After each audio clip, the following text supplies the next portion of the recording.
In many ancient cultures, the same kinds of anomalies appear repeatedly. Structures exceed realistic construction limits. Systems imply advanced planning.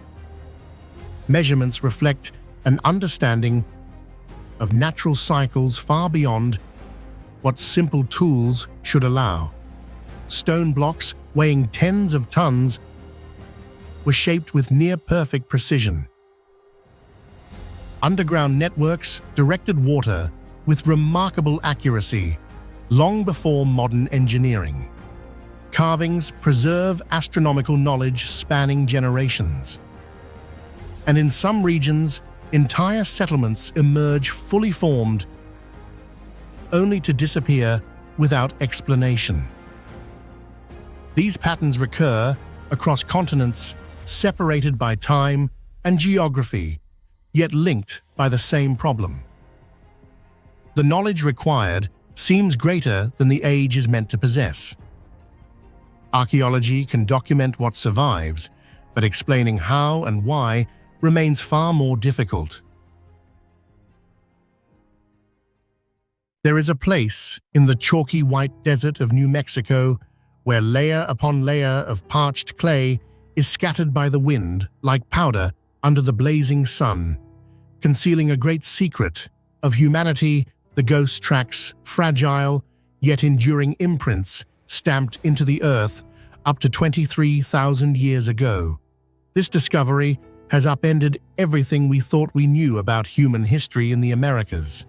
But what makes it one of the most fascinating and haunting mysteries of our species is not just its unbelievable age, but the deeper questions. Who left these footprints? Where did they come from? And why did they vanish, leaving behind no bones, only faint silhouettes across the sand? Who do you think were the first to set foot in the Americas? Where did they go, and what did they leave behind but faint footprints across the endless sand?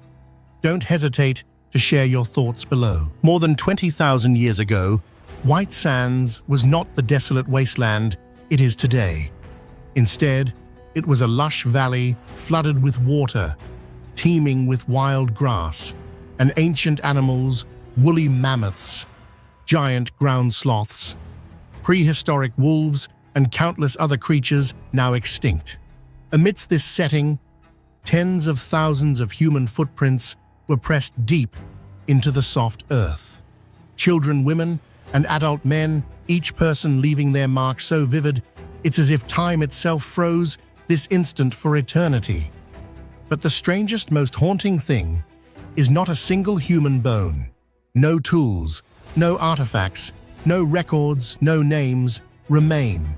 Only bare footprints, the traces of strides, leaps, falls, and the marks of heavy objects once carried on their shoulders. They appeared and then disappeared from history like ghosts, leaving us the riddle called ghost tracks. When scientists used radiocarbon dating and discovered that these footprints were as old as 21,000 to 23,000 years, the entire field of archaeology was shaken. The Clovis first hypothesis, which held that humans only appeared in the Americas about 13,000 years ago, suddenly faltered. If these calculations are correct, the people who left the White Sands footprints were present in the Americas long before any previous theory, even earlier than the Bering Land Bridge. The traditional migration route between Siberia and Alaska became accessible. So who were they truly? Were they the first Siberians who crossed over from Asia, or were they an ancient, independent lineage pioneers whose traces were erased by time, nature, and later migrations? Could there have been even earlier waves of migration into the Americas, coming from unexpected directions, like ancient Australia, Europe, or even crossing vast oceans in primitive boats? Each question opens further endless debate, deepening the enigma of these ghosts upon the white sand. Unlike archaeological sites filled with skulls, pottery, or stone tools, the legacy of White Sands is only footprints, a kind of evidence, as vibrant as it is ephemeral. Footprints both large and small intertwine adults walking with children's smaller prints, showing that kids joined in long journeys or communal activities. Some footprints are pressed deeper, accompanied by slides or indentations on either side, leading scientists to believe the person may have been carrying a child or hauling a heavy load. Sometimes, the prints form orderly lines. At other times, they are scattered, perhaps a family or a small community traveling together through a strange land, possibly searching for food, avoiding predators, or simply wandering on a journey without a known destination. These tiny details are the only whispers we have about the identity and daily lives of those who passed here, showing that they were a live, emotional communal and once an indispensable part of the grand story of human evolution. Among thousands of footprints, not a single human bone has ever been found. No tools, no artifacts, not even a single shard of pottery. Some theories say the unique environment of white sands completely dissolved all organic remains, or perhaps these groups only passed through the ancient lake briefly, leaving nothing but prints on the wet sand. However, some researchers boldly suggest these were the earliest strangers, a small branch of Homo sapiens that went extinct before they could leave any lasting legacy in American history. Their story, if not for the accidental discovery of these footprints, would have been buried forever beneath the white desert, never to be known. The origins of those who left the footprints at White Sands remain a towering question. Traditionally, the most popular theory is the Bering Land Bridge, that the first people arrived in the Americas by crossing a frozen bridge from Siberia to Alaska when sea levels dropped at the end of the Ice Age. But in reality, the White Sands prints appear thousands of years earlier than this window opened, making this theory much less convincing. Could there have been another route, or did these ancient humans possess seafaring skills the modern world never imagined? Scholars favor the theory of coastal migration, that these people traveled along the Pacific shore using wooden boats to cross frozen bays and frigid coasts, reaching as far as South America before the glaciers fully melted. If true, our understanding of prehistoric technology and mobility must be completely rewritten. Additionally, some scientists propose that the White Sands group belonged to mysterious branches of Homo sapiens that vanished due to harsh natural conditions, disasters, or were absorbed by later waves of migration.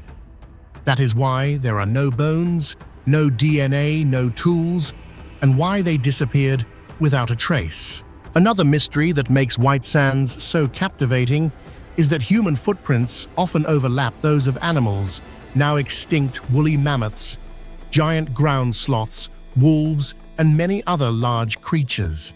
Some prints show that people and beasts lived at the same time, perhaps even crossed paths in the frozen wilderness.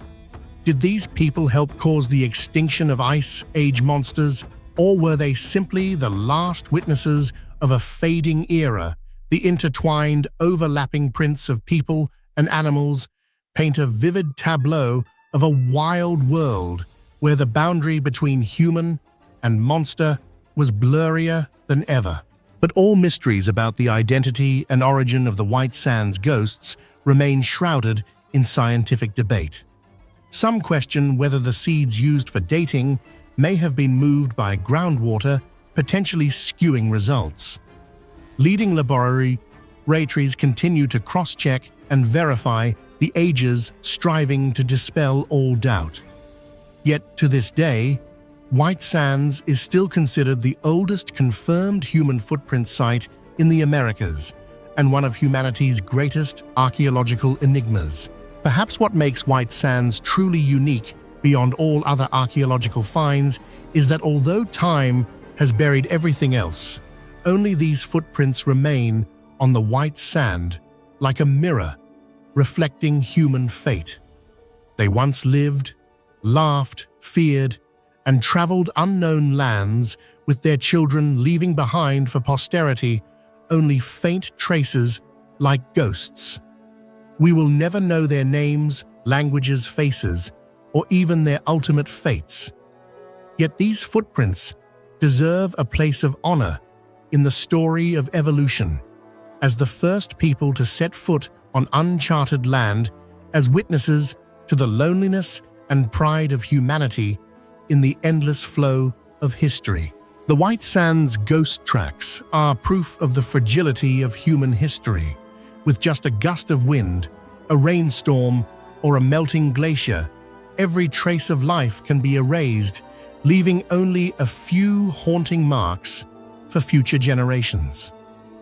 The mystery of the identity, origin, and fate of those who left footprints at White Sands will forever ignite curiosity, controversy, and emotion.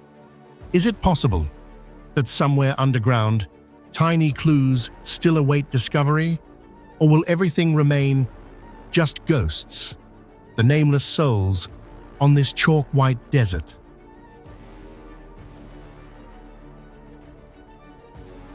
In the land of Turkey, where legendary civilizations once converged, there exists an ancient mystery that continues to challenge all scientific understanding: strange footprints deeply engraved into basalt rock, known locally as the Dragon's Tracks.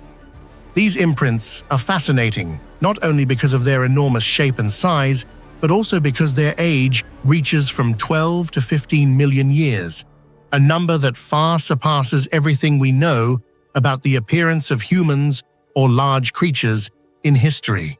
What do you think about this mystery? Is this the trace of a creature never recorded, an ancient ritual, or just a product of nature's oddity? Share your thoughts in the comments below. At first glance, people are overwhelmed by the sheer size of these footprints. Many of them are as long as 1.5 meters, about 40 centimeters wide, and up to 20 centimeters deep, far larger than any ancient animal footprint ever found in this region. What's special is that these marks appear in a row following one another, as if a giant creature once walked across this rocky surface. Some of the prints have 3 or 4 toes with deep and clear impressions, resembling the foot of a mythical reptile, possibly a dragon, exactly as the local people have always called them. No one knows for sure what kind of creature could have made these footprints, because during the Miocene epoch, about 12 to 15 million years ago, this area was mainly inhabited by hoofed mammals, small primates, rodents, and a few species of crocodiles or freshwater turtles. There were absolutely no animals large enough or with a foot structure matching these strange tracks. After many decades of study, paleontologists still cannot identify the true owner of the footprints. Some believe these may be the result of geological processes, for example, the contraction of cooling lava or the movement of rock layers under the influence of water and temperature. Yet the biological shape is too clear, and the regularity and direction of the tracks make such theories hard to accept. Strangely, these footprints are not isolated. They stretch for tens of meters, crossing rocky outcrops, cliffs, and sometimes even changing direction, as if the creature actually moved and turned to avoid natural obstacles. When observed with modern technology, such as 3-dimensional scanning and stratigraphic analysis, scientists see even more clearly the indentation structure of the footprints, the pressure distribution on each toe, and the signs of bones or claws pressing into still soft rock millions of years ago. This only strengthens the belief that the maker of these tracks was a real living creature. But what was it? The biggest question, and the mystery no one can solve, lies in the true function and purpose of these footprints. If these are traces of some animal, then why is there only a single line of giant footprints, with no bones or similar creature remains found nearby? Why does the footprint geometry show symmetry, clearly divided toes and equally deep indentations, as if they were designed. Some researchers believe these could be the marks of an ancient ritual, perhaps a prehistoric civilization, or people whose names are lost deliberately made them to mark territory, show power, or send a message to posterity. However, none of these theories is supported by archaeological evidence, so they remain only speculations and legends. Another hypothesis favored by ancient mystery enthusiasts is that these are the tracks of gods or dragons, legendary creatures from both Eastern and Western myths, who set foot on this land in primordial times. The story of dragons in Anatolia, about gigantic monsters controlling rain, wind, fire, and earth, has long been ingrained in the minds of Turkish people. That's why these tracks are even more shrouded in myth, causing archaeologists to hesitate before giving any explanations. From a modern scientific perspective, some experts are still studying in hopes of finding a real cause. Perhaps the tracks are the result of unique geological activities, lava flows, cracking naturally, or simply millions of years of water erosion, creating deep, regular grooves like footprints.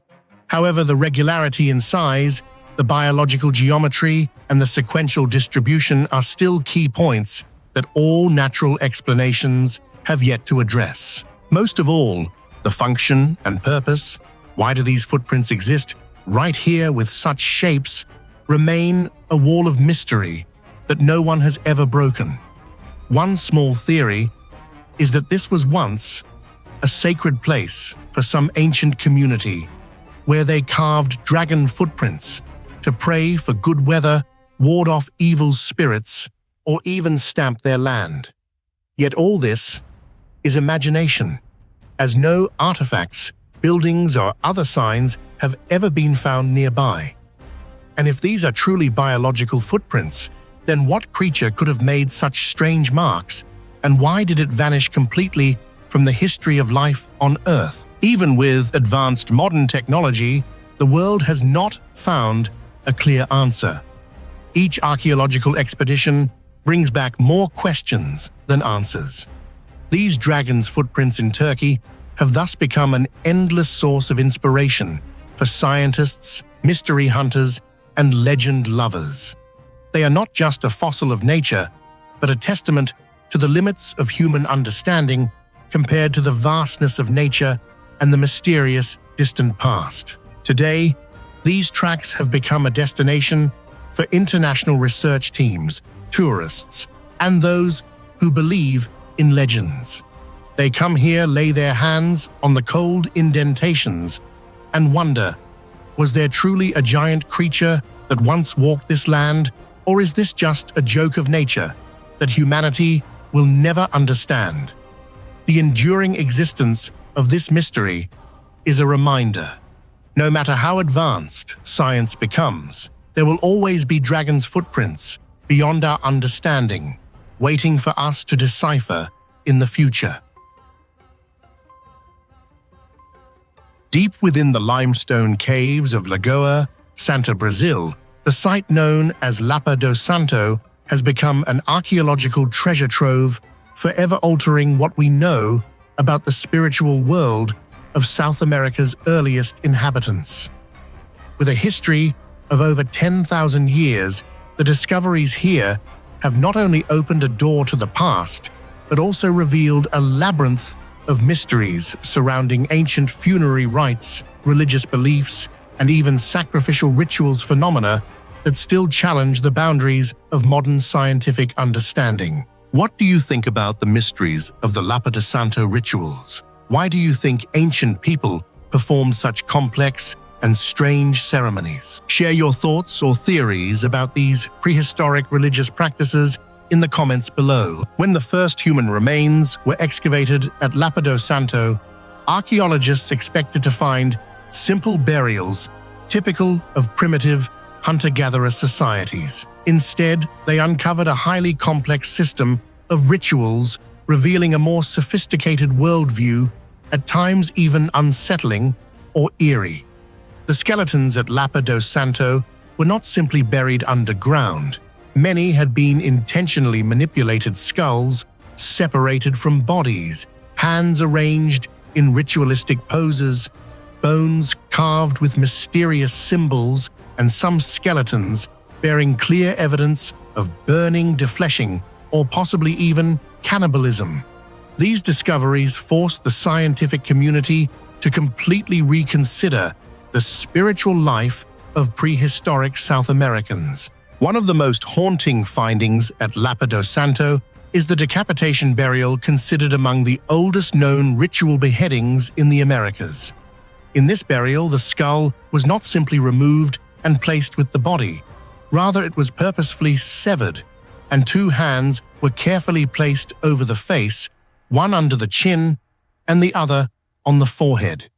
The body itself was entirely absent. This arrangement was so precise and intentional that random explanations can be dismissed. Was this an act of reverence, a symbolic offering, or the result of a violent sacrificial ritual? No one can say for sure. Some researchers believe that beheading, rather than being a sign of violence or punishment, could be a form of spiritual transformation, helping the dead travel to the other world, or marking them as special individuals within the community. Others suggest such rituals may be linked to ancestor worship, with the skull serving as a powerful relic connecting the living to the spirits of the departed. Perhaps even more controversial is the evidence hinting at ritual processing of the dead, possibly including cannibalism or complex burial practices. Some skeletons at Lapa do Santo bear unmistakable cut marks and signs of meticulous defleshing, as if the flesh had been carefully stripped from the bone. In some cases, the bones were also broken, possibly to extract marrow. These actions do not fit violence inflicted during life, but clearly point to post-mortem manipulation. Some interpret this as evidence of ritual cannibalism, where consuming the dead might have been a way to absorb their spirit or energy. However, many other researchers urge caution, suggesting these actions could have entirely different spiritual meanings. In many ancient cultures, processing the body after death was a crucial step in preparing the soul for the next world or preventing the return of dangerous spirits. The true intent remains one of Lapa do Santo's greatest mysteries. Adding to the enigma, countless bone fragments at the site have been intricately carved with geometric patterns, symbols, and even stylized human figures. These marks are not random. They seem to follow specific artistic and possibly ritualistic traditions. Some scholars speculate that these engravings were part of shamanic practices, acting as talismans or spiritual messages to accompany the dead on their final journey. The challenge is that without writing, decoding the exact meaning of these symbols is nearly impossible. However, it is clear that these carvings held great meaning for their creators and very likely related to a complex belief system involving spirits, the afterlife, and supernatural forces. Each line carved into bone is a fragment of a language long lost. The complex, repeated burial rituals over many centuries at Lapa do Santo demonstrate the continuity of traditions and spiritual faith. These actions were not random. They formed the foundation of community identity passed down from generation to generation. Genetic research shows that those buried here belonged to a closely connected group, possibly a large clan or tribe, whose unity was strengthened by shared rituals and sacred practices. The diversity in burial styles, from intact burials to cases of dismemberment and engraving, suggests a complex social structure, with the more elaborate burials reserved for shamans, leaders, or those with special spiritual roles in the community. Or do these differences reflect various stages of a multi-step mortuary process where the dead were first buried and later exhumed for further ritual treatment? Another layer of mystery at Lapa do Santo lies in the traces of fire and heat treatment found on some remains. Many bones show signs of burning, sometimes alongside cut marks or defleshing. Fire is a powerful symbol in almost every religious tradition, a force for purification, transformation, and a bridge between worlds. Was burning part of a process to release the soul, sanctify the bones, or protect the living from unsettled spirits? Some theories propose that bodies may have been burned in public ceremonies witnessed by the entire community as a way to mark important events, transitions, or reinforce collective faith. In this sense, the fire of Lapa do Santo was both literal and symbolic, a bridge between life and death. Given the complexity of these rituals, many archaeologists believe that Lapa do Santo was once a spiritual center where shamans or religious specialists played key roles. In hunter-gatherer societies, shamans are typically mediators between the material and spiritual worlds, guiding souls, interpreting omens, and performing rites to maintain cosmic balance. The artistic engravings, the meticulous arrangement of bones, and the focus on skulls and hands all suggest an effort to harness spiritual power or communicate with supernatural forces. Was Lapa do Santo a place where the boundaries between worlds blurred, where the living could reach the dead, or perhaps where the dead could return? For a long time, scholars believed that complex religious practices only arose in South America with the great civilizations like the Inca centuries later. The discoveries at Lapa do Santo have overturned that assumption, proving that spiritual and ritual complexity has deep roots from the very beginning of human presence on the continent. Here, 10,000 years ago, people already pondered the questions of life, death, and the soul, leaving behind a legacy that remains hard to decipher and continues to inspire and challenge scientists today. Despite all the evidence, the true purpose and meaning of the Lapa do Santo rituals remain a great mystery. Were they meant to honor ancestors, ward off evil, or seek personal transcendence? Were they a reaction to trauma, environmental stress, or simply a form of community cohesion? Perhaps we will never know the full answer, but one thing is certain: the people of Lapa do Santo lived in a world full of mystery, where the dead still had a voice, bones carried messages, and every ritual act was a step into the unknown. Modern scientists continue to make new discoveries at Lapa do Santo, using advanced techniques like genetic analysis, isotope studies, and three-dimensional reconstruction to unlock secrets of the past. Each discovery raises new questions. Who were they really? How did their beliefs shape the world around them? And what drove them to create such intricate, unusual burial rituals? As we look at the severed skulls, carved bones, and burnt remains, we realize how little we truly know about the spiritual world of our ancestors. The Lapa do Santo rituals stand as proof of humanity's quest for meaning and the enduring power of the unexplained. The Lapa do Santo rituals have shaken all assumptions about the origins of religion, the complexity of Stone Age societies, and the capacity for ritual and symbolism in ancient America.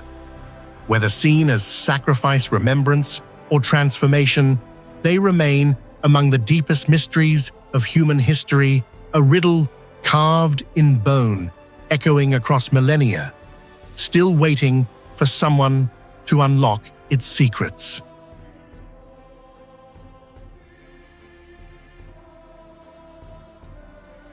Somewhere in the heart of Ice Age Europe, about 40,000 years ago, a remarkable human stood in the dim light of a cave, tirelessly carving into a massive mammoth ivory tusk. The result of that labor, an artifact known today as the Lion Man, or Löwenmensch, is not only the oldest remaining statue depicting a hybrid between human and animal, but also one of the greatest enigmas in the entire history of art and technology. discovered in the year 1939 at the Hohenstein-Stadel cave in southwestern Germany. The Lion Man is a symbol of deep prehistory, a statue over 31 centimeters tall, depicting a creature with an upright human body and the long, fierce head of a European cave lion.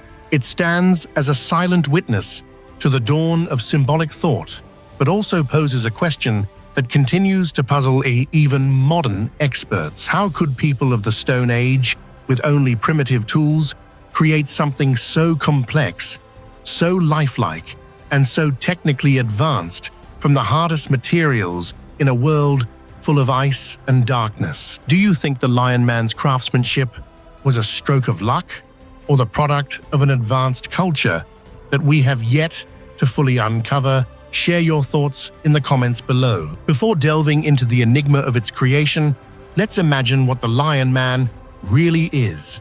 Unlike most prehistoric figurines, which are often small and simplified, the Lion Man is large, about 31 centimeters tall, surpassing most Venus statues or other animal figures of its time.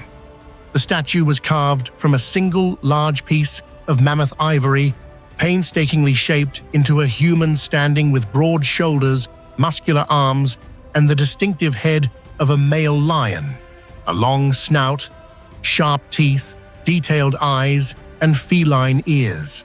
The statue's left arm is slightly longer, as if to create a pose, and cross-hatched carvings run along the surface, creating the effect of animal fur and a sense of natural movement. But this is not just a portrait of a real creature. The Lion Man is a product of imagination, an artificial hybrid, a mythical being that never existed in nature, but lived only in the minds of the first Homo sapiens to enter Ice Age Europe. For many decades, the Lion Man has shaken every assumption about the purpose of prehistoric art. Was this statue a deity, a spirit, a shaman transformed into a beast, or the ancestral symbol of some mysterious tribe? Perhaps we will never know, for there are no records, myths, or legends left by those who made it. Some researchers believe the statue's form is the earliest evidence of spiritual belief, a guardian spirit, a bridge between the world of humans and animals, or even a mythical ancestor. Others suggest it played a central role in ritual. Perhaps the Lion Man was invoked to protect the community, ensure hunting success, or mediate between life and death. Whatever its meaning, one thing is clear. The Lion Man proves that at this extremely early stage, humans could already imagine beings that didn't really exist and had the creative power and skill to bring them to life. The greatest mystery of the Lion Man statue lies in the astonishing level of technical craftsmanship achieved by prehistoric humans some 40,000 years ago. The figure was carved from mammoth ivory, an extremely rare material that is notoriously difficult to work with, as ivory is not only harder than bone, but also exceptionally dense and prone to cracking if handled without expert skill. Even modern artisans are often hesitant to carve ivory, especially under the cold and dry conditions typical of Ice Age caves, where the material can easily split along its natural grain. To create a statue taller than 31 centimeters, like the Lion Man, prehistoric craftsmen would have needed to obtain a massive intact section of ivory and plan every stage of the carving process with extreme precision. They possessed no metal tools whatsoever, relying instead on flint blades, bone, or antler chisels, and crude abrasive materials to cut, scrape, and engrave the ivory surface. Microscopic analysis reveals hundreds of tool marks ranging from deep incisions used to define outlines to fine cross-hatched cuts that imitate the texture of a lion's fur, as well as broader smoothing strokes that give volume to the figure. Some of these marks show highly systematic, controlled movements, while others spiral around the arms and head, suggesting that the artisans spent countless hours working with intense concentration by flickering firelight inside a cold, dark cave, armed with nothing more than simple handheld tools and virtually no margin for error. What astonishes scientists most is the statue's remarkable consistency and near-perfect precision. The limbs are balanced, the proportions harmonious, and the lion's head merges naturally with the human shoulders, giving the entire three-dimensional form a sense of vitality, as though the sculptor not only mastered carving techniques but could already see the finished artwork hidden within the raw ivory. Because a single incorrect cut or minor fracture could have destroyed months or even years of labor, the process demanded meticulous planning of every incision, a complete mental visualization of the statue from all angles, and the gradual removal of material in thin, deliberate layers. Modern experimental reconstructions suggest that completing a sculpture like the Lion Man would have required hundreds of hours of work, potentially stretching across many months or even years if carried out intermittently. When the Lion Man was first discovered in the year 1939, it had shattered into more than 300 small fragments scattered throughout the cave sediment, and it took decades before conservators possessed both the technology and the patience to reassemble it through a combination of manual reconstruction, three-dimensional scanning, and digital modeling. Remarkably, the fragments fit together with such precision that the restored statue appears almost undistorted, despite the passage of tens of thousands of years. All of this powerfully testifies to the extraordinary skill and creative intelligence of its prehistoric maker, ensuring that the Lion Man remains one of the greatest unresolved technical mysteries in the history of humanity. Unlike the Venus statues of the same era or the simplified animal carvings found throughout Ice Age Europe, there is nothing like the Lion Man from this period. The hybrid form, large size, and intricate detail are all unprecedented. No other work from the Upper Paleolithic so perfectly combines human and animal or demands such a high level of technical skill from concept to execution as the Lion Man. It appears to be a leap in cultural development, a unique vision, or perhaps a tradition lost to time. What does the Lion Man truly reveal about our ancestors? It proves that 40,000 years ago, humans not only possessed imagination, but also had the technical skill to realize those ideas. Creating this statue required artistic inspiration, careful planning, immense discipline, and mastery over both materials and tools. It is the product of a mind capable of abstraction, symbolism, and lasting perseverance, the very traits that define modern humanity. But perhaps the greatest mystery remains. Why? Why invest so much effort and risk in something with no obvious practical use? Was it a deity, a totem, a guardian spirit, or just the result of an irresistible vision? In the end, the Lion Man stands at the boundary between technology and spirituality, a testament to our ancestors' creativity, imagination, and longing for meaning that reaches far beyond mere survival. In an age when science seems to illuminate every corner of our world, there are still questions that lie quietly unanswered deep beneath icy waters. Lake Michigan's Stonehenge, a bizarre, impossibly ancient stone structure resting at the bottom of Lake Michigan, has puzzled archaeologists for decades. It not only echoes the enigma of the legendary Stonehenge, but also challenges everything we think we know about the ancestors of North America who built it. For what purpose? Was it a ceremonial site, an astronomical observatory, or the lost remnant of an unknown civilization? These stones continue to whisper prehistoric secrets, waiting for us to finally decode their message. What do you think is the real story behind Lake Michigan's Stonehenge? Share your thoughts in the comments below. In the year 2007, a team of underwater archaeologists and geological engineers were surveying the bottom of Lake Michigan in search of ancient shipwrecks when they stumbled upon something unbelievable. Using sonar, they recorded at the lake bed, about 12 meters below the surface, a sequence of large stones arranged in a fairly regular circle, strongly reminiscent of Stonehenge. Even more astonishing, one of these stones bore a carving that resembled a mastodon, an ancient elephant that became extinct at the end of the Ice Age. This discovery stunned the entire archaeological community, immediately sparking a storm of questions about the origin, age, function, and significance of this mysterious construction. From the moment it was discovered, Lake Michigan Stonehenge has sparked endless debates about its origins and true significance.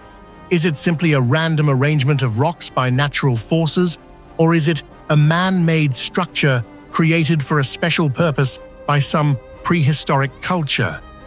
If it truly is a product of human hands, why did ancient people go to such extraordinary lengths to build this complex formation only to have it buried and left to rest undisturbed beneath the lake for more than 10,000 years? Some believe that this stone circle once served as a ceremonial site for prehistoric communities, a place where they prayed for good harvests, made offerings, worshipped their ancestors, or held important communal events. The large stones, arranged so deliberately and accompanied by the mastodon carving, could have symbolized power or spiritual totems closely resembling the ritual sites found across the ancient world. Erecting such massive stones would have required collective effort and strong communal will, creating a sense of the sacred, much like Stonehenge in England or the menhir stone circles of Europe. Yet all of this remains speculation, since there is no physical evidence of ancient ceremonial activities found at the site so far. Another theory suggests that Lake Michigan Stonehenge may once have functioned as a prehistoric astronomical observatory, much like other stone circles around the world, that were often built in connection with the observation of solstices, lunar cycles, or rare celestial events. Initial analyses indicate that the placement of the stones might correspond with the points of sunrise and sunset throughout the year, hinting that prehistoric North Americans possessed a level of astronomical understanding, social organization, and construction skill more advanced than we have long assumed. However, the underwater archaeological conditions are extremely harsh, with frigid waves, low visibility, and millennia of silt buildup, making any research so far mostly speculative with little conclusive evidence. In addition, many ancient cultures used large stone circles to mark collective burial grounds or to commemorate important individuals. The mastodon carving might also be linked to legends about the ancestors of North American peoples, or serve as a symbol of a great hunt where humans brought down a gigantic beast for survival. But to date, there have been no traces of human bones, animal remains, or ancient artifacts discovered near the site to support this idea. Perhaps the cold environment and lakebed silt have washed away all organic remnants over time. A more daring viewpoint comes from those who believe in lost civilizations, suggesting that Lake Michigan Stonehenge could be the remains of an ancient civilization that once flourished in North America, only to be destroyed by natural catastrophes such as melting glaciers, floods, or earthquakes, causing lake levels to rise and submerge everything, much like the legend of Atlantis. This hypothesis fascinates those intrigued by history's hidden secrets, but it faces strong opposition from mainstream science due to the lack of any clear evidence of settlements, cultural artifacts, or signs of advanced technology at the site. Thus, the function and true purpose of Lake Michigan Stonehenge remain a major mystery with no satisfactory answers to this day.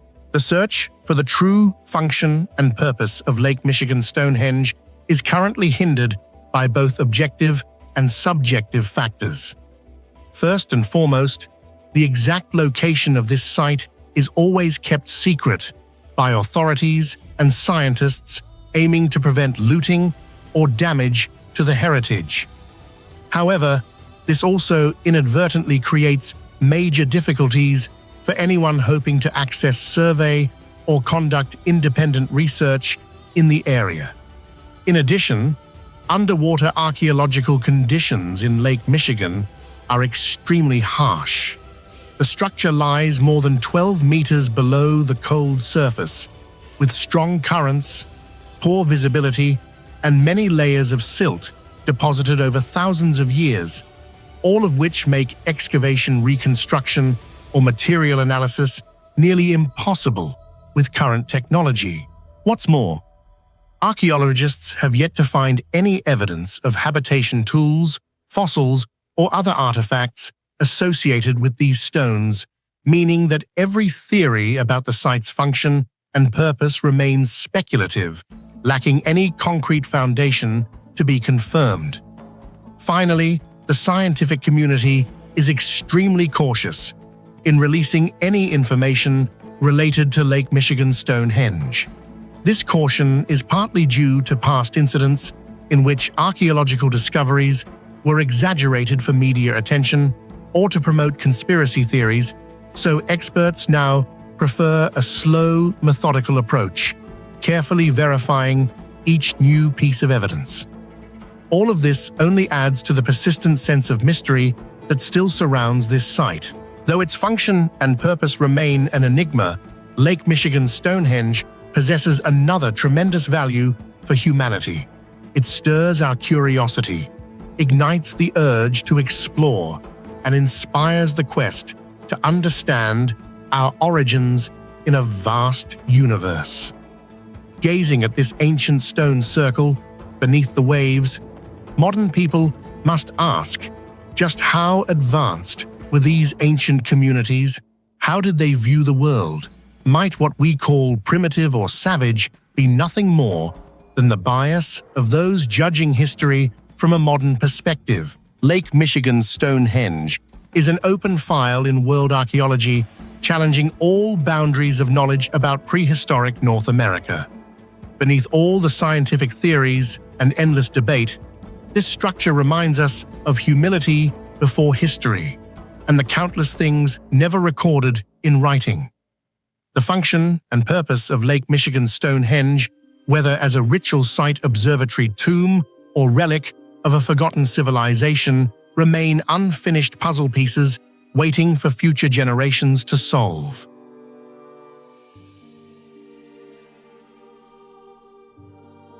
The starving of Saqqara is a mysterious artifact that has sparked countless debates and fascinated thousands of people worldwide, not only because of its bizarre appearance, but also due to the material and crafting techniques so unusual that they challenge all existing knowledge about ancient technology. The story of this statue begins with rumors about a secret discovery at the Saqqara necropolis, a place that once served as a religious and burial center for the dynasties of ancient Egyptian pharaohs. Unlike any other artifact belonging to the Nile civilization, the starving of Saqqara is a sculpture depicting two emaciated, skeletal figures with oversized, deformed heads, bulging eyes, hunched shoulders, protruding ribs sitting close together as if seeking the last bit of warmth. Most remarkably, every line and incision on the statue's surface showcases a crafting technique that does not belong to any known culture. What do you think lies behind the strange form and mysterious craftsmanship of the starving of Saqqara? Share your thoughts in the comments below. Many experts who have seen the statue firsthand unanimously agree that its material is not the common sandstone limestone or basalt found in Egypt, but rather an extremely hard type of stone with a strange metallic gray sheen and a lightly polished surface as if it had been finished with modern machinery. Some bold theories suggest that it might be made of meteorite or an unidentified compound, since this kind of stone does not appear in any known mines from the region. Materials scientists who had a chance to examine a small leaked sample from a private collector even stated the chemical composition is extremely difficult to analyze, containing rare metal elements not matching any geological source known in ancient Egypt. Perhaps what astonishes archaeologists and researchers most about the starving of Saqqara is its technique, which seems far ahead of its time. Upon closely examining the statue's surface, one can see that every line is sharp, seamless, and leaves absolutely no trace of traditional primitive tools, like chisels, hammers, or stone knives. Instead, the stone's surface is perfectly polished, without cracks or scratches that would typically result from manual grinding.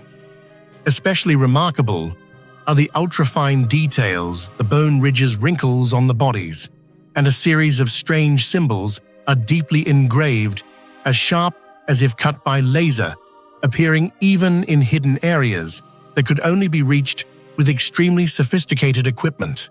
Some materials experts have hypothesized that the statue was created with a cold stone engraving technique, possibly involving ultrasonic waves or some technology completely beyond the understanding of ancient humanity. Others suggest that the stone used for the statue might once have been in liquid or powder form, then poured into molds and solidified by some mysterious chemical process. In any case, this technique remains a huge unanswered question. Even with today's modern machinery, perfectly recreating this artwork would still be an enormous challenge. What troubles Egyptologists and researchers the most is the system of symbols that covers the starving of Saqqara statue. Not a single character matches Egyptian hieroglyphs or any known ancient language. Some of the symbols are spiral-shaped, dotted, or consist of continuous winding lines reminiscent of electronic circuit boards, while others are regular loops that clearly reflect mathematical intent rather than randomness. This arrangement evokes the feeling of a complex code containing information or knowledge beyond our current ability to decipher. Some scholars even associate these symbols with theories about the scripts of lost prehistoric civilizations like Atlantis or Lemuria, or with alien codes. There are also opinions that these might be scientific symbols, physical formulas, medical knowledge, or intricate astronomical maps that ancient people tried to pass down. It is this out-of-place quality of the material, the crafting technique, and the symbolic system that has pushed the starving of Saqqara to the center of a multitude of theories far outside mainstream science. Some argue it is evidence that ancient people had contact with extraterrestrial civilizations, that ancient Egypt was a crossroads between humanity and other entities. The more skeptical side claims it is simply a modern fake artifact created by contemporary artists to inflate value and satisfy collectors obsessed with the mysterious. Yet regardless of the debate, no one has convincingly explained two things. One, how such a sophisticated artifact could be made from an unidentified stone with ancient hand tools, and two, why it depicts two gaunt, otherworldly figures completely at odds with the aesthetics and religious beliefs of ancient Egypt. The origin of the statue is equally vague. No major national museum in Egypt has ever officially recognized or displayed this artifact. Most information about the starving of Saqqara comes from Western private collectors, secret exhibitions, or leaks on the antiquities black market.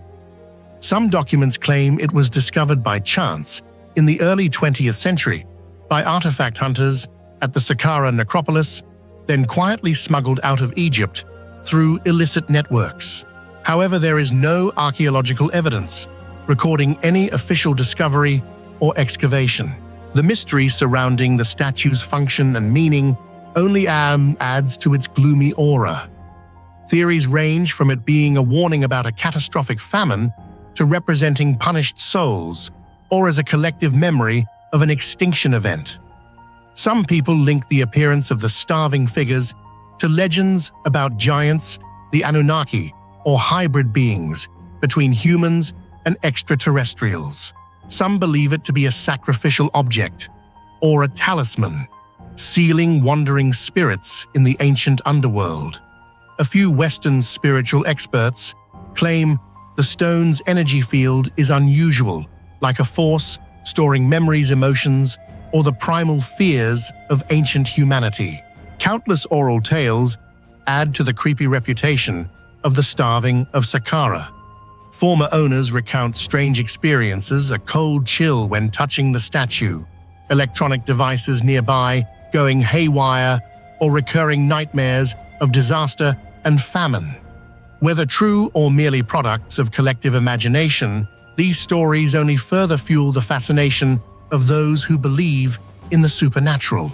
The starving of Saqqara is not just a bizarre sculpture in terms of appearance, but an artifact that challenges all current understanding of materials crafting technology and the very nature of human history. There is no fully verified evidence regarding its origin, age, or meaning, nor has anyone been able to recreate the technique that made it with the technology available to the ancient Egyptians. Because of this, it remains one of the greatest unsolved mysteries, an endless topic for debate among scientists, artifact collectors, devotees of the mysterious, and all those who persistently wonder, could there have been another civilization, a hidden secret never yet revealed, that once coexisted with human history, concealed within out-of-place artifacts like the starving of Saqqara? Deep beneath the ancient clay layers near the city of Aiud, Romania, a small object that has baffled the global scientific community was discovered in the year 1974. It was not a rare gemstone, nor was it a fossilized bone of some ancient creature, but rather a block of aluminium alloy with a strange shape, something that the technological history of humanity has never recorded in any prehistoric civilization. Today, it is known as the Aiud object, or wedge of Aiud. But what exactly made this small item become an obsession for scientists, the endless subject of conspiracy theories and decades-long controversies? Everything begins with its greatest mystery, a material composition far beyond the technological capability of the ancient world. Do you think the Aiud object is proof of a lost civilization, aliens, or just a coincidence? Share your thoughts in the comments below. On a day in 1974, during an excavation on the banks of the Moorish River, a group of workers discovered an unusual object buried deep beneath thick layers of clay. Alongside this object was the fossilized bone of a prehistoric animal, possibly the ancient elephant Paleoloxodon antiquus, a species that went extinct tens of thousands of years ago. But the most astonishing detail was that the metallic object was lying in the same sediment layer as the fossil, implying an incredibly ancient age, up to 250,000 years an era, when according to modern scientific knowledge, humans were still in a primitive phase and had no concept of metallurgy or advanced technology. What makes the Aiud object truly unexplainable is not only its ancient age, but also its actual material composition. When analyzed by several laboratories in Romania and later by other independent facilities, the object revealed a shocking fact. It is composed mainly of aluminium alloy with a purity of up to 89%, with the remainder being metals such as copper, zinc, silicon, lead, cadmium, nickel, cobalt, and zirconium. This is what caused the scientific community to exclaim, "Impossible in nature, aluminium never exists in free form, but always combines with other elements forming minerals, like bauxite." Extracting pure aluminium from ore is an extremely complicated process that can only be accomplished with modern electrolytic technology, and in fact pure aluminium only appeared on Earth from the late 19th century onwards, when the whole Aiud process was invented. Prior to that, aluminium was considered a precious metal even more expensive than gold, found only in rare pieces for royal jewelry or artifacts. But the wedge of Aiud was found within sediment layers, aged hundreds of thousands of years, far beyond any technological milestones in human development. The presence of pure aluminium alloy in an ancient environment is a paradox that cannot be explained by any scientific historical theory. Upon examination, the Aiud object yielded the following results: 89% pure aluminium, 6% silicon, 2% copper, 1% zinc, 0.2% lead, 0.1% cadmium, 0.0024% nickel, 0.0023% cobalt, and 0.0003% zirconium. This mix ratio is not a natural accident, but perfectly matches the alloy formula of modern technology, a light yet hard alloy, extremely durable even in harsh environments. Even in the 20th century, creating such an alloy with precise ratios is no simple feat, requiring a deep understanding of materials, advanced metallurgy techniques, impurity filtration processes, and precise temperature control. In particular, the levels of silicon and copper indicate the alloy was designed for enhanced hardness and corrosion resistance, technical features found only in mechanical, aeronautical, or high-tech applications. Hypotheses abound. From this is a product of extraterrestrials to remnants of a super-ancient civilization that once existed on Earth and then vanished without a trace. Some believe the object may have simply gotten lost into the ancient sediment due to river disturbance, or perhaps someone discarded a modern machine part, but no one can prove it because the soil layer where it was found shows no evidence of disturbance, and it was lying next to a prehistoric animal fossil, a strong indicator of its genuine age. On the other hand, many experts point out, if this were a modern artifact that fell into an ancient layer, why hasn't it been corroded or decayed even after hundreds of years underground? And why is it made of aluminium alloy, a material that was exceedingly rare and valuable in Romania during the early 20th century, when the country had virtually no aluminium industry? Perhaps the strangest thing of all, before the 19th century, no civilization is known to have been able to refine pure aluminium, not Egypt, Mesopotamia, Greece, or even ancient Rome. Extracting aluminium from bauxite requires extremely high temperatures, over 2,000 degrees Celsius, and vast amounts of electrical energy conditions no ancient furnace could have met.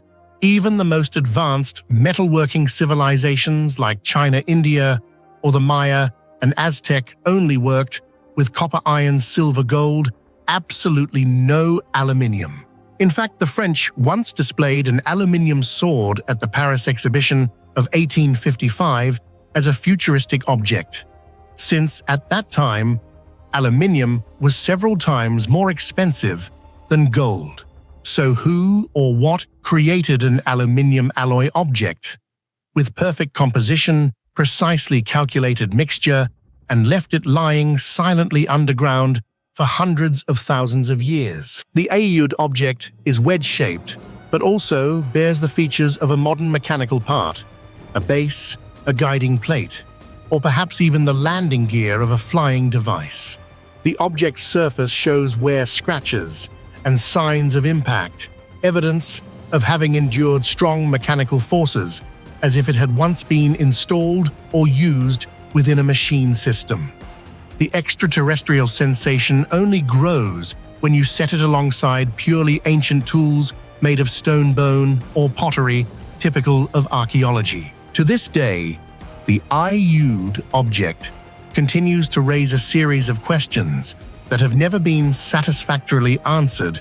Who created this strange aluminium alloy, and with what technology, in an era when humans were still hunter-gatherers? If this is a product of another civilization, perhaps not even from Earth, why did it end up in Romania, a place where there has never been any evidence of a prehistoric, high-tech civilization?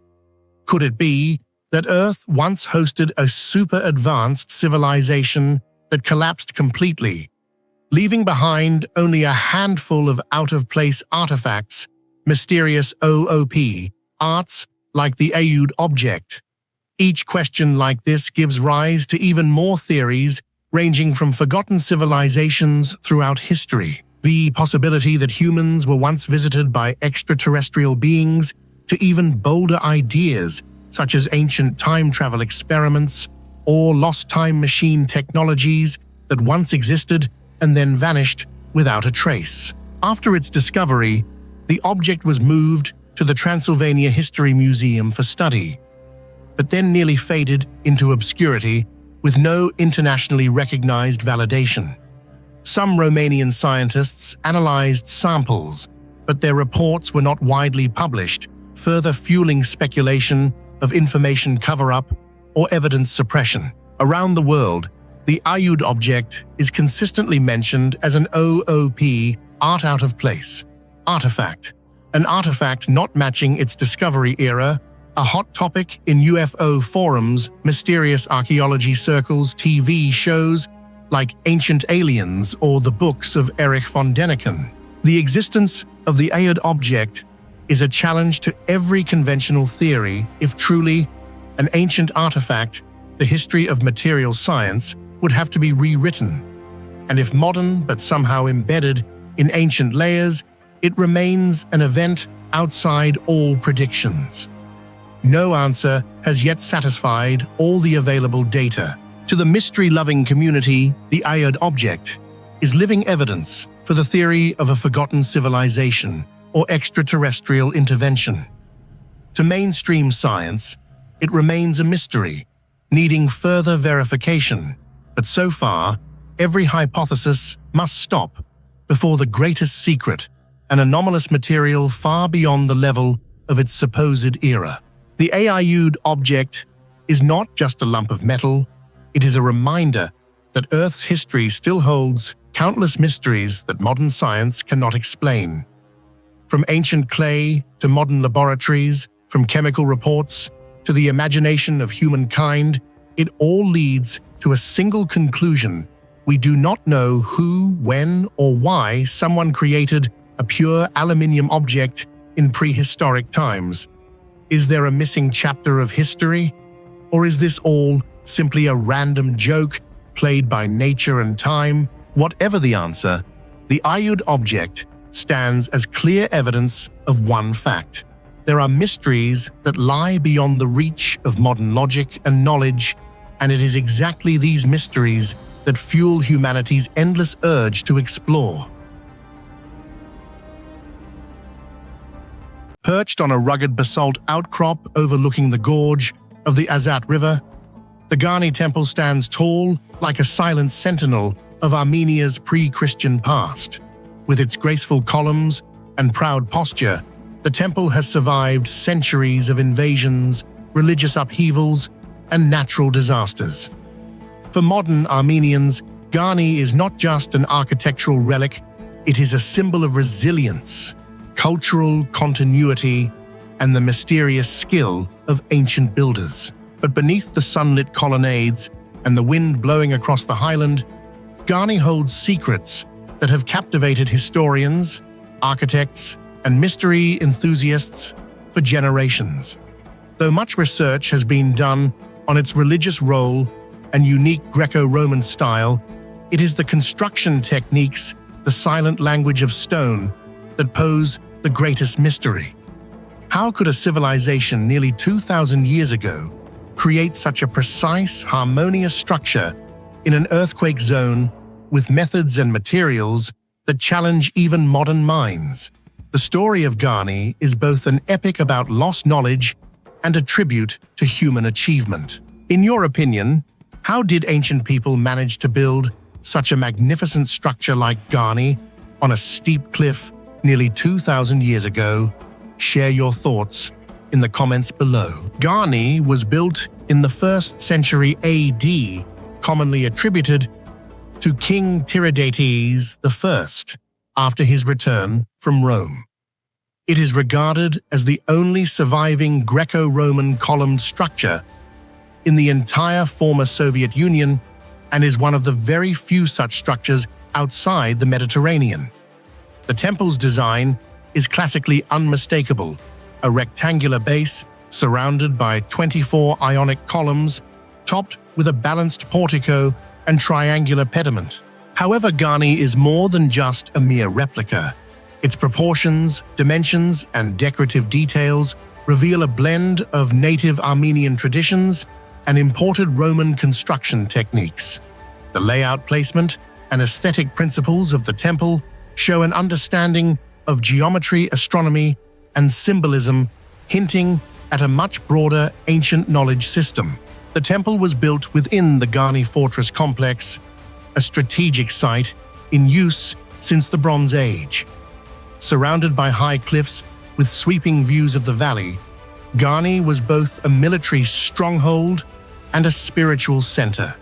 The temple itself may have been dedicated to the sun god Mir, or another local deity, though some theories suggest it served astronomical or even more mysterious purposes. What is certain is that the temple's location was deliberately chosen. The site is not only naturally defensible, but also possesses a unique geological environment. The very rocks on which Garni stands have played a crucial role in the construction and endurance of the temple over centuries. At the heart of Garni's enigma lies its construction method. The temple is built mainly of meticulously carved basalt blocks of volcanic stone, renowned for its hardness and durability.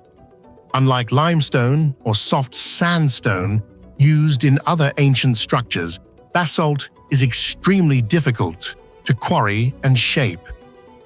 Every block in Garni was carefully extracted from local quarries and then transported over rugged terrain to the mountaintop site. The choice of basalt was no accident. Its density and structural properties made Garni highly resistant to earthquakes, a constant threat in this seismically active area. Some archaeologists believe the use of basalt reflects advanced material science knowledge, perhaps accumulated through centuries of trial and error with earlier structures. But the logistics alone are astonishing. Some blocks in the temple weigh several tons. Moving them without modern machinery, up steep slopes, and placing them with precision required not only human strength, but also advanced tools, meticulous planning, and perhaps transport and lifting techniques now lost to time. Perhaps the most astonishing aspect of Garni's construction is the way its stone blocks fit together. The joints between stones are so tight that in many places not even a razor blade can fit through. No mortar was used. Instead, the builders relied on the perfect cut and weight of each stone to lock the temple into a unified whole. This technique, called dry masonry, is reminiscent of Inca temples in Peru or the walls of Mycenae.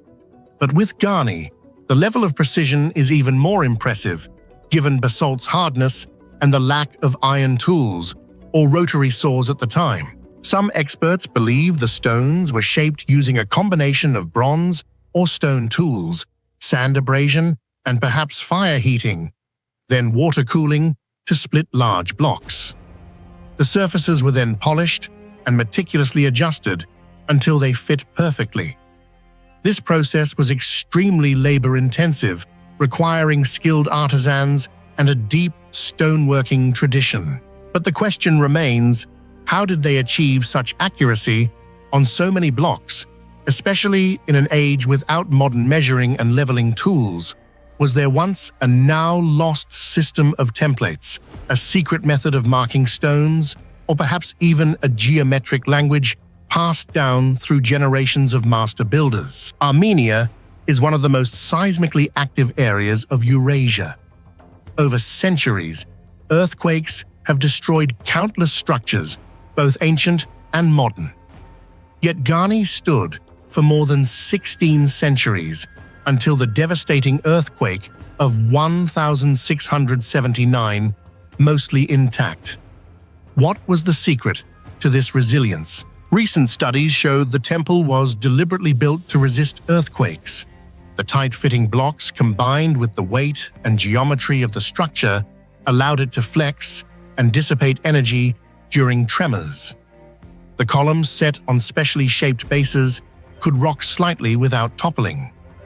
The heavy, solid base anchored the entire structure to the bedrock below. Such techniques required not just experience, but also practical knowledge of how buildings react to ground movement, a type of knowledge rarely attributed to ancient civilizations.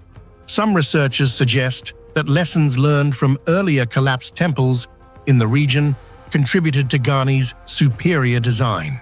There are traces on some of Garni's stones showing the use of metal clamps or dowels to join blocks similar to ancient Greek temples. If true, this indicates the use of pins made of iron or bronze, cast to fit grooves in the stone, and then covered with molten lead to prevent rust. Casting, installing, and fitting these clamps was highly complex.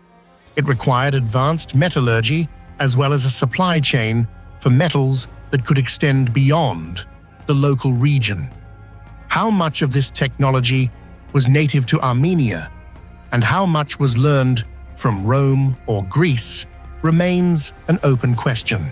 Beyond pure technique, Garni's builders imbued the temple with aesthetic and symbolic value through their choice of materials and decoration.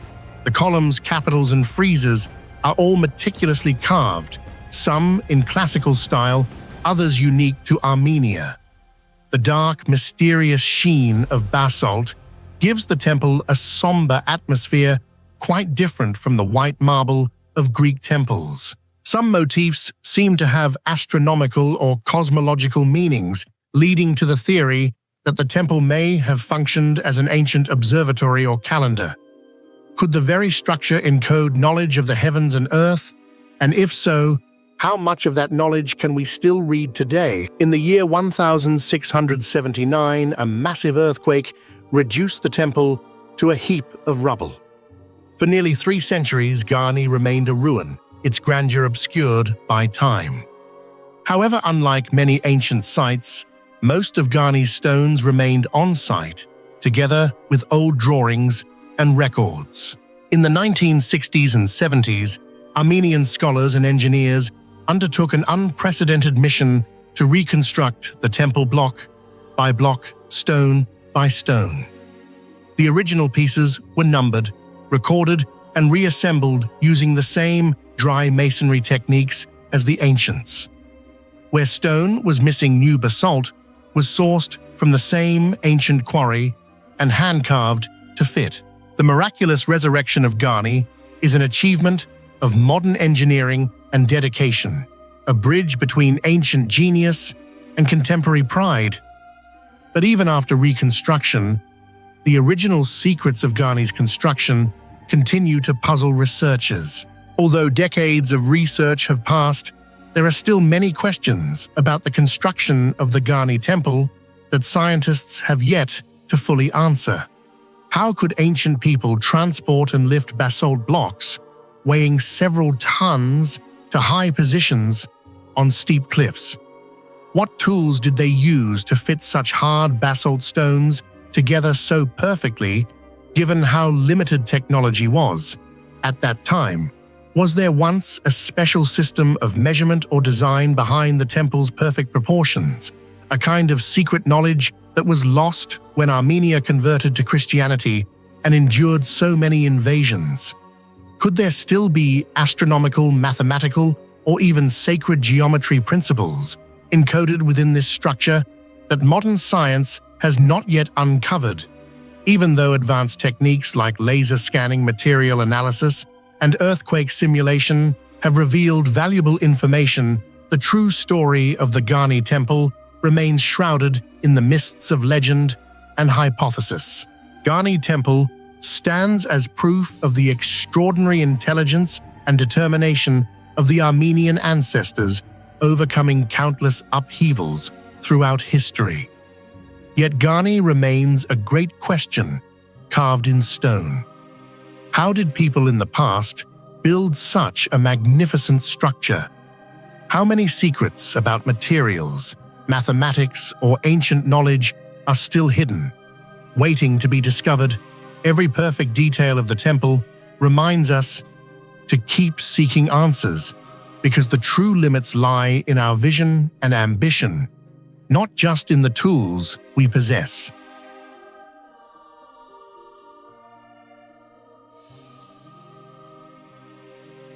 Amidst the icy plains of Western Russia, not far from Moscow, an ancient burial quietly holds some of the greatest secrets of prehistoric humanity.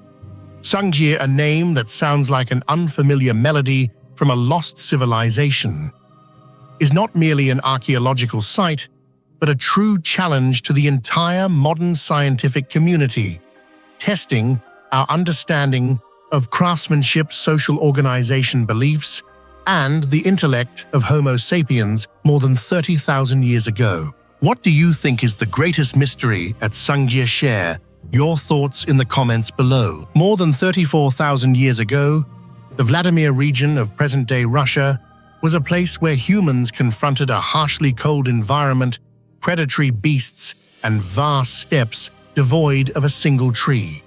In such a challenging struggle for survival, the Sunghir community not only managed to persist, but left marks that far exceeded the imagination of future generations. The Sunghir burial site was discovered in the 1950s and quickly sent shockwaves through the global scientific community. What sets Sunghir apart is its opulence and complexity in burial rites, and above all the craftsmanship found in the grave goods, whose mysteries, even in the 21st century, are far from fully unraveled. If one detail makes Sunghir the most special prehistoric site in Europe, it must be the collection of jewelry, weapons, and artifacts made of mammoth ivory, gemstones, and animal bones. These objects are not mere utensils or ornaments. They are striking evidence of a level of craftsmanship far surpassing what we ever imagined for the Upper Paleolithic.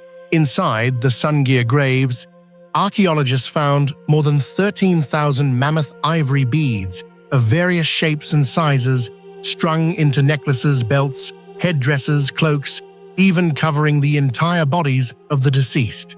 Even more astonishing, many beads were only slightly larger than a pinhead, some only 1 to 2 millimeters across, an almost impossible feat, using only primitive stone tools. Each bead was polished smooth, perfectly drilled through the center without a single crack, something even modern artisans without machinery would find daunting.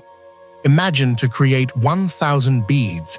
A Sunghir individual would have had to persevere for months, using stone knives, sharp animal bones, and natural abrasives, painstakingly drilling through mammoth ivory, a material nearly as hard as stone. Under the microscope, archaeologists have found traces of meticulously spun drill marks, extremely precise, with no cracks, and not a single off-center hole. This means either the Sunghir people invented sophisticated hand-drilling techniques, or they had an extraordinarily skilled artisan, perhaps the first true master jeweler of humankind. These objects were not only beautiful, but also testified to Sunghir's social values, power structures, and spirituality. On both children and adults, the beads were arranged in strict ritual positions on the head, neck, chest, arms, thighs, shins, and feet. Items such as ceremonial staffs, ivory masks, and finely carved headdresses were found alongside the bodies of young children despite their tender age, demonstrating enormous investment of time and effort for burial rituals. This suggests either Sunghir had noble children, hereditary power, or selected for special reasons, or these objects held mystical significance to protect the soul in the afterlife. Some theories hold that the very act of crafting ivory beads was a rite of transmission, part of a power education reserved for those recognized by Sunghir society. Beyond jewelry, the burials included mammoth hunting spears over 2 meters long, made entirely from ivory, polished smooth, their tips ground razor sharp, and their shafts decorated with carved lines and geometric motifs. Under the microscope, perfectly parallel deep cuts can be seen, proof of both high skill and advanced tools. Experimental reconstructions show that using only stone tools, modern people can scarcely create such sharp engravings on ivory. This raises the question, did they have specialized tools, ultra-sharp stone blades, bone, drill bits, or some now lost family secret? The ivory beads were not only strung into chains, the Sunghir people also sewed them onto the leather cloaks and fur garments as decorations and status markers. Stitch holes and sewing traces on fossilized leather fragments show they invented bone needles, double-layered stitching, and multi-layered sewing, much like modern insulating jackets. Moreover, their fur headdresses, adorned with strings of tiny ivory beads, revealed both aesthetics and technical prowess. To make such a headdress required mastering many skills: cleaning, treating animal fur, dyeing with red ochre, sewing, stringing beads, and adjusting composition. What Sunghir left behind is not simply material. It hints at a system of apprenticeship and craft transmission from generation to generation. Producing thousands of ivory beads, drilling, polishing, engraving demanded patience, precision, creativity, and the ability to pass on skills, something we once thought existed only in more developed societies. Strikingly, many Sunghir ivory beads are identical in size, proportion, and hole placement, showing adherence to technical standards rather than individual improvisation. This suggests Sunghir society had professional artisans dedicated to making ritual objects, jewelry, weapons, or even master craftsmen who trained others. Thus, Sunghir's craftsmanship is a pinnacle of Homo sapiens' ingenuity, defying old prejudices that Stone Age people only hacked wood and bashed rocks. To this day, despite decades of excavation at Sunghir, scientists have yet to find any truly suitable tools that can convincingly explain the precise and sophisticated drilling, polishing, engraving, and cutting techniques seen there. The implements uncovered are only a few bone fragments, animal teeth, or crude stone knives, all of which seem far too primitive to have crafted such small, durable, and perfectly finished objects as those discovered in the graves. This has led to a range of intriguing hypotheses about prehistoric technological secrets.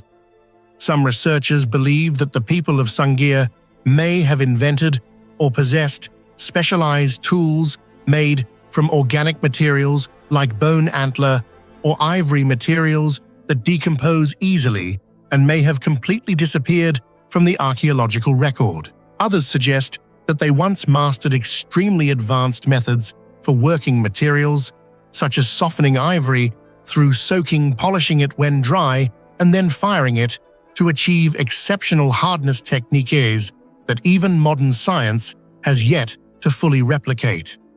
Many experts have also raised the question, Could people really have created such perfectly spiraled drill marks, absolutely round holes, and flawless beads, using nothing but stone and bone? Perhaps the people of Sunghir invented bow drill techniques combined with abrasives, like sand, or even developed rudimentary mechanical methods. This meticulous craftsmanship speaks not only of manual dexterity, but also of Sunghir's advanced social organization. Labor division existed: craftsmen, hunters, ritual specialists, teachers. The society had aesthetic demands, power hierarchies, and stratified classes: noble children, leaders, special groups. Complex ritual traditions and deep beliefs in the afterlife were evident, demonstrated by thousands of hours dedicated to crafting grave goods. This forcefully refutes old views that Paleolithic people lived only by instinct, without organization or creativity. Compared to other prehistoric burial sites like Gravetian in Central Europe, Aurignacian in Western Europe, or the famous Dolní Věstonice in the Czech Republic, Sunghir stands out in quantity, quality, and the complexity of its artifacts.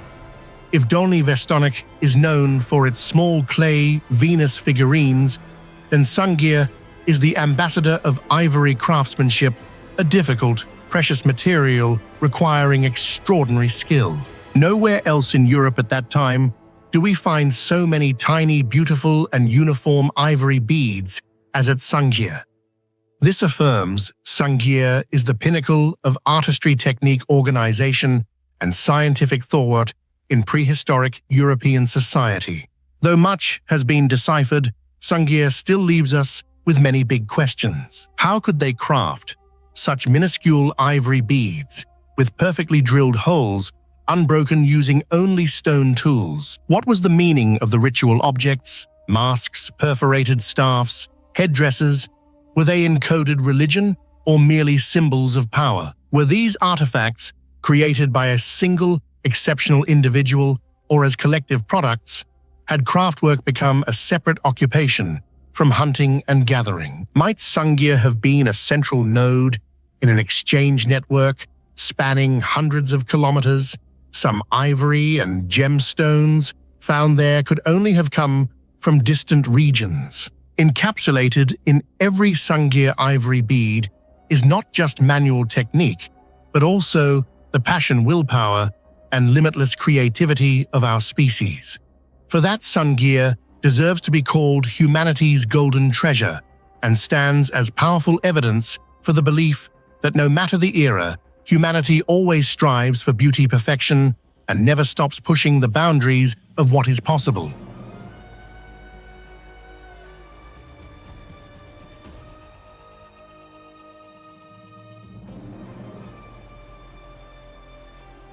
When we talk about major turning points in human history, people often think of grand civilizations like Mesopotamia, Egypt, or the mysterious temples of Göbekli Tepe. Yet there is a small, humble site lying quietly on the banks of the Tigris River in southeastern Turkey that has astonished the entire archaeological world and raised a series of profound questions still unanswered. Göbekli Tepe. Discovered in the late 1980s, Göbekli Tepe was initially just a minor excavation site, seemingly unremarkable amid a vast, barren limestone plain. But as researchers dug deeper, they realized that what had been sleeping beneath the earth was one of the most important treasures in human history, especially after they uncovered evidence of pottery production dating much earlier than most civilizations we know today. What do you think about Göbekli Tepe's role in history? Could the pottery here truly be the original source of humanity's art and technology? Share your thoughts in the comments below. Dated to around 12,000 to 11,000 years BCE, Göbekli Tepe stands as old as, or even older than, such legendary sites as Göbekli Tepe, sitting right at the transition between the Paleolithic and Neolithic ages, Epipaleolithic, pre-pottery, Neolithic.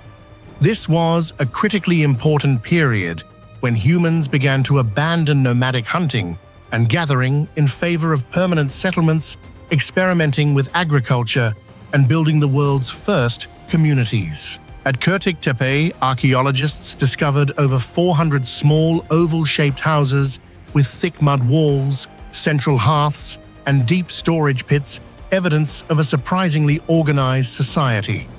The prehistoric people here were no longer just transient bands of foragers, but had begun forming communities with order, spirituality, art, and even developed remarkably skilled craftsmanship.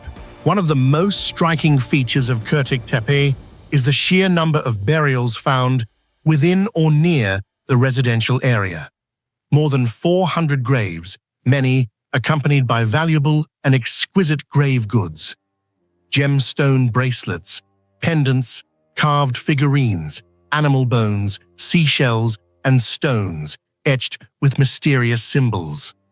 Notably, some burial rituals were exceptionally complex and rare for that period, bodies dusted with colored powder, interred with precious objects, and even some individuals showing special privilege, possibly an early social elite. This not only reflects the cultural and religious sophistication of the people of Kurtik Tepe, but also hints at social stratification, a sense of status, power, and even the roots of major religious systems that would emerge later. Artifacts found at Kurtik Tepe are incredibly diverse: beads, bracelets, pendants, animal or human figurines, and stones engraved with geometric motifs, patterns, or enigmatic animal images. The craftsmanship of these objects far surpasses what we would expect from a primitive society. Some items were made from rare materials, raising big questions. Who did the people of Kurtik Tepe trade with? Where did they get these materials? And how did they manage transport and exchange with only rudimentary tools? In particular, the motifs and patterns carved on stones and pottery at the site remain undeciphered. Are these religious symbols marks of power or simply art? Or are they perhaps the very first precursors of written language invented by humanity? While the artistic artifacts alone would be enough to make Kurtik Tepe special, the mystery of pottery production here is even more astonishing. Whereas most classical theories claim that pottery first appeared in Mesopotamia, China, or East Asia around 9,000 to 7,000 BC, archaeologists at Kurtik Tepe have uncovered crude pottery fragments dating back as far as 12,000 years before the Common Era.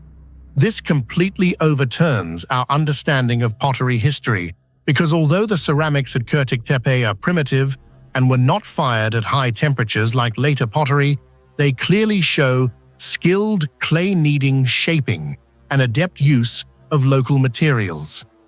Some pieces even bear geometric decoration symbols or marks left by tools and fingers, indicating that these were not simply utilitarian objects, but also carried artistic or ritual significance. These artifacts have been found alongside many other items in tombs or domestic areas, proving that pottery was already an essential part of both the spiritual and material life of the Kurtik Tepe community. The big question that arises is why in such a remote area, far from major centers of civilization, and at a time when most of the world was still using stone tools, did pottery emerge so early and in such a complex form? Could this truly be the real cradle of pottery, the birthplace of the very first crafting techniques, which then spread throughout the Near East and to other ancient cultures? When closely examining the primitive pottery shards at Kurtik Tepe, archaeologists realized that these objects were not only used for storing water or food, like in other places. Some fragments were very small, almost useless in practical terms. Yet they were buried with the dead or arranged in ritual pits, together with jewelry and precious stones. This raises the question, could it be that at Kurtik Tepe, pottery also held sacred meaning, serving as a bridge to the spiritual world? or as a symbol of social power, some researchers have hypothesized that pottery production was initially not for everyday use, but was mainly reserved for religious ceremonies, funerals, or festivals.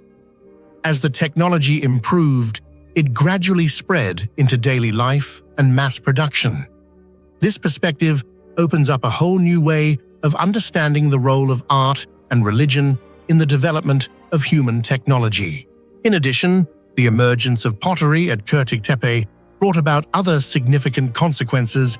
Even making simple pottery required people to know how to select the right clay knead and shape it, dry it, and then fire it at sufficiently high temperatures. This was a technological leap for humanity, laying the groundwork for metallurgy, baking, and the construction of houses in later periods.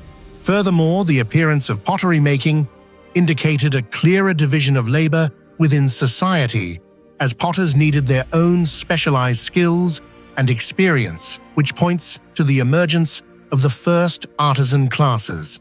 The discovery of pottery at Tepe not only adds a new name to the archaeological map, but also shakes the foundations of our understanding of the origins of pottery and technological progress. If Tepe truly was one of the first places to invent pottery, we must reconsider how these techniques spread and influenced Mesopotamia, Anatolia, Central Asia, and East Asia.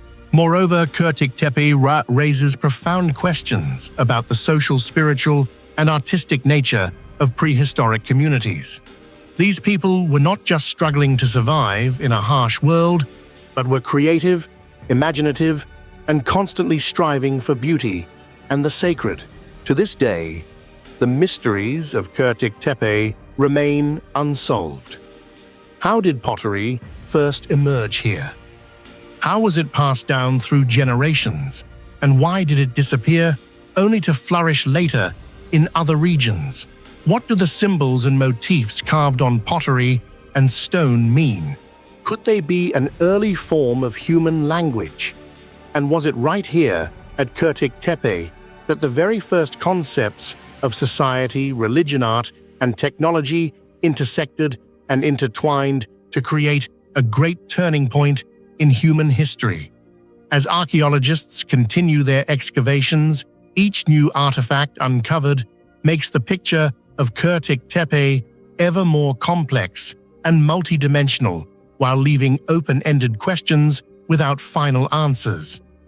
Perhaps it is precisely these yet-to-be-deciphered mysteries, together with the pioneering mark of pottery, that have turned Tepe into a unique, rough gem in the history of human civilization.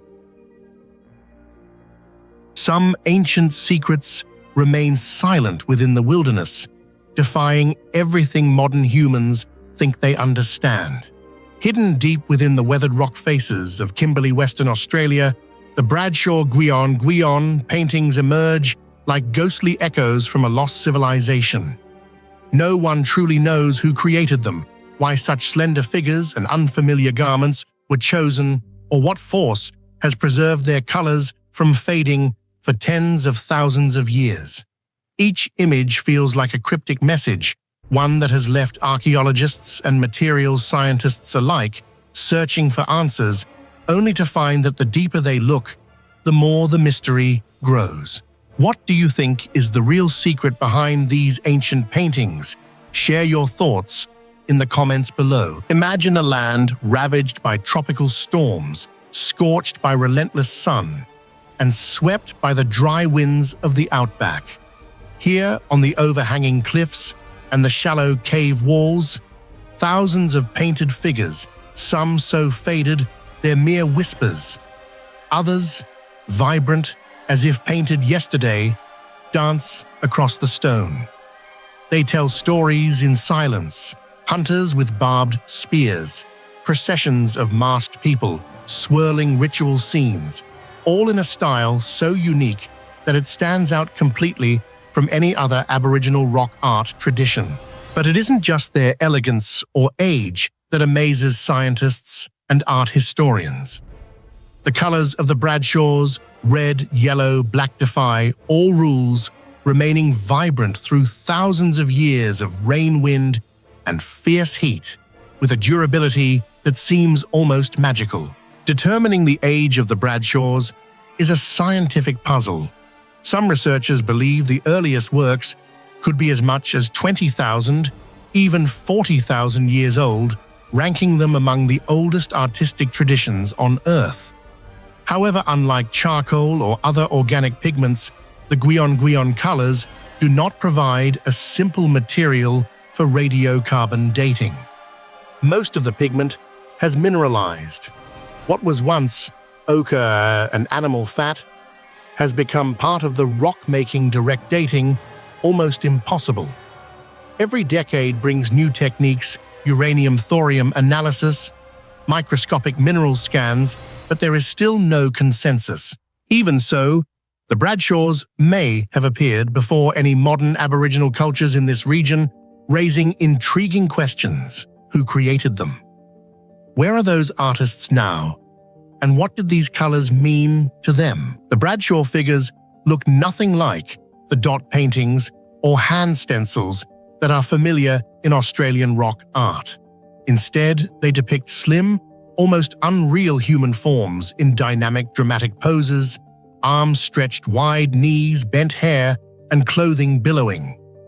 Some are draped in elaborate feathered cloaks, decorative sashes, or geometric headdresses.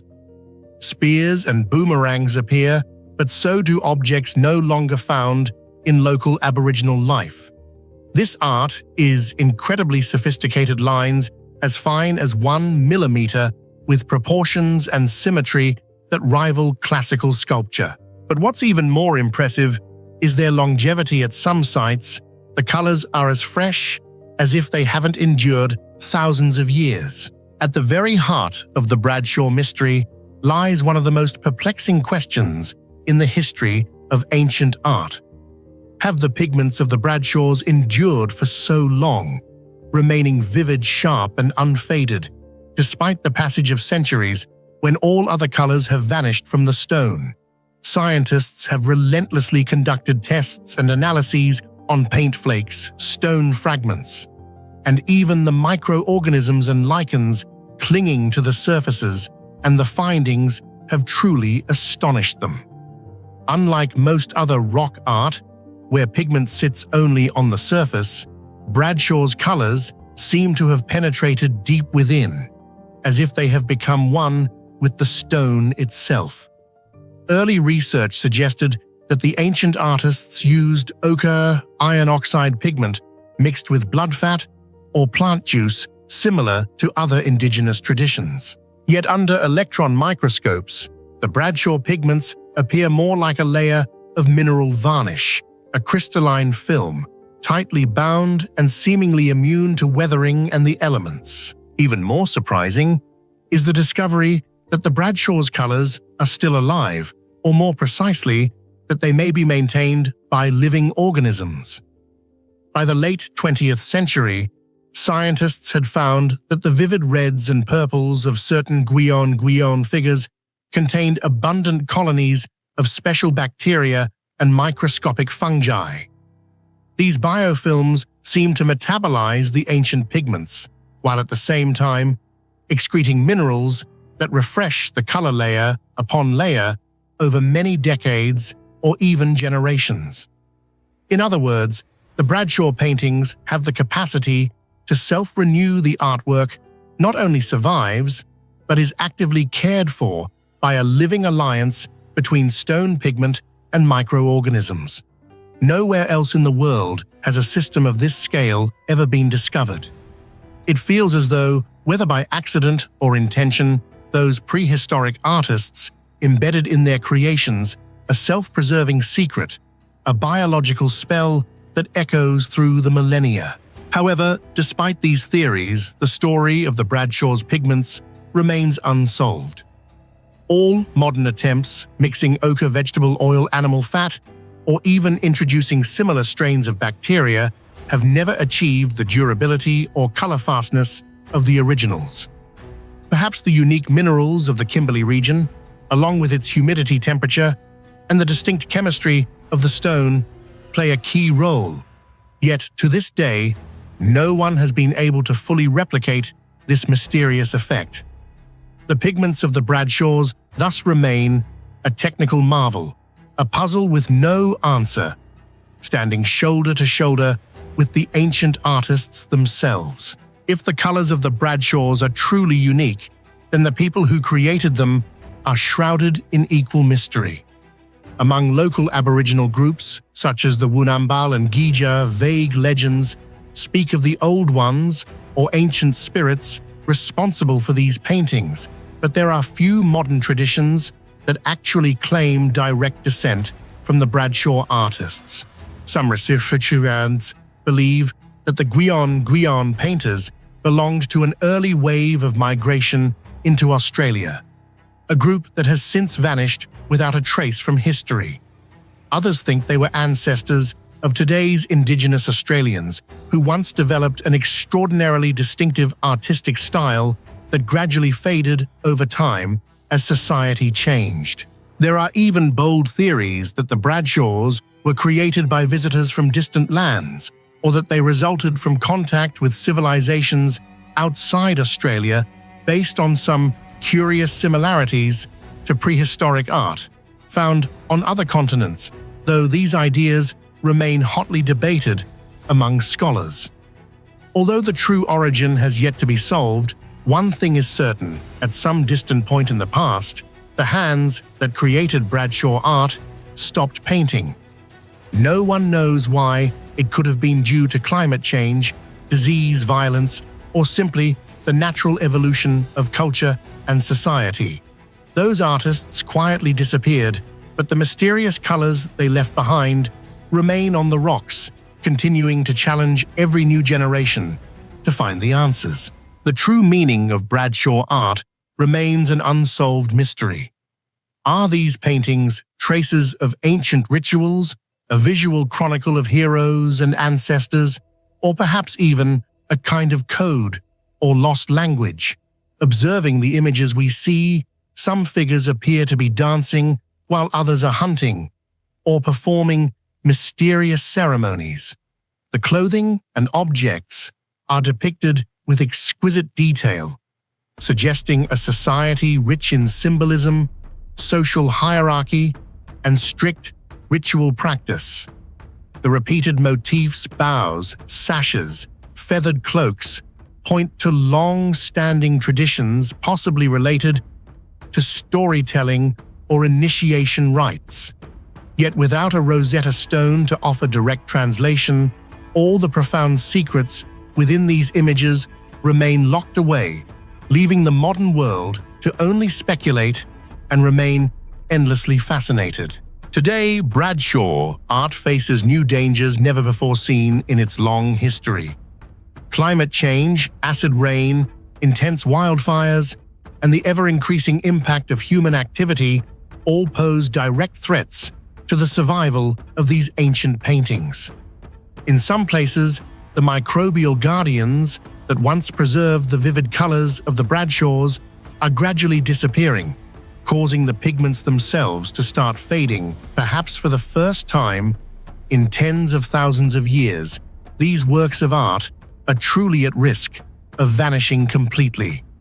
Against the relentless passage of time, scientists and heritage enthusiasts are making urgent efforts to photograph, archive, and preserve every image and piece of documentation related to the Bradshaws, hoping to safeguard at least some of the value of this mysterious heritage for future generations. Bradshaw art is more than just ancient decoration.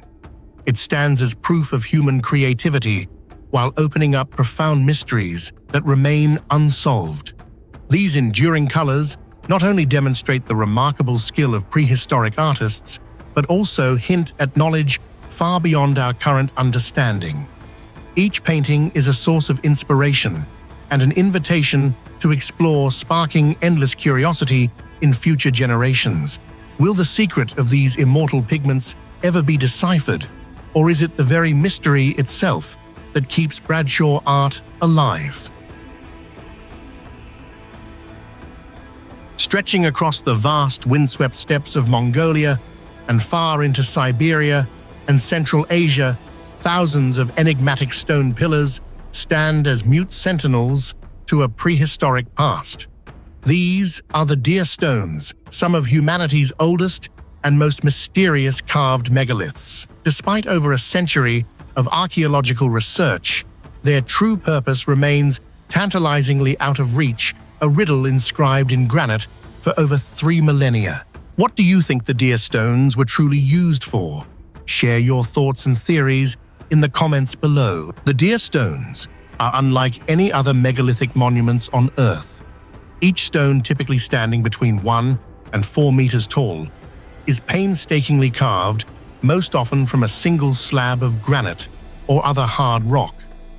What instantly distinguishes them is the art, flowing, highly stylized depictions of deer with sweeping, elaborate antlers that spiral, soar, and seem to dissolve into the very essence of the stone. The effect is hypnotic, otherworldly, as if the stones themselves are guardians to an unseen world. But deer are not the only motif. Many stones are richly adorned with weapons, daggers, axes, and swords, along with elaborate belts, masks, or even faces peering out from the rock. Some feature enigmatic circles, dots, and patterns, while others are surprisingly minimalist.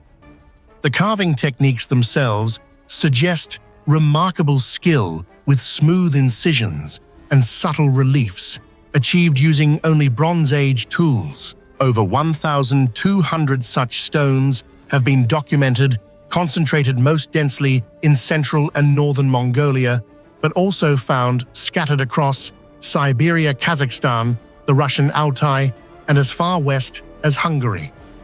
Their distribution hints at a wide cultural network and a level of social organization far greater than commonly assumed for Eurasian steppe societies of the 2nd millennium BCE. Yet for all their grandeur, the true function of the deer stones remains a complete enigma.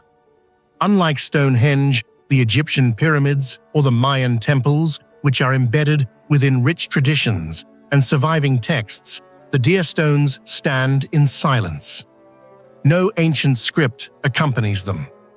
No oral history, preserved myth, or detailed record from Mongolian tradition tells us why these stones were erected or by whom. Archaeologists have put forward a dizzying array of theories, each plausible, each ultimately incomplete. Many deer stones are found close to Kirigzua's large, circular burial mounds or tumuli made of stone.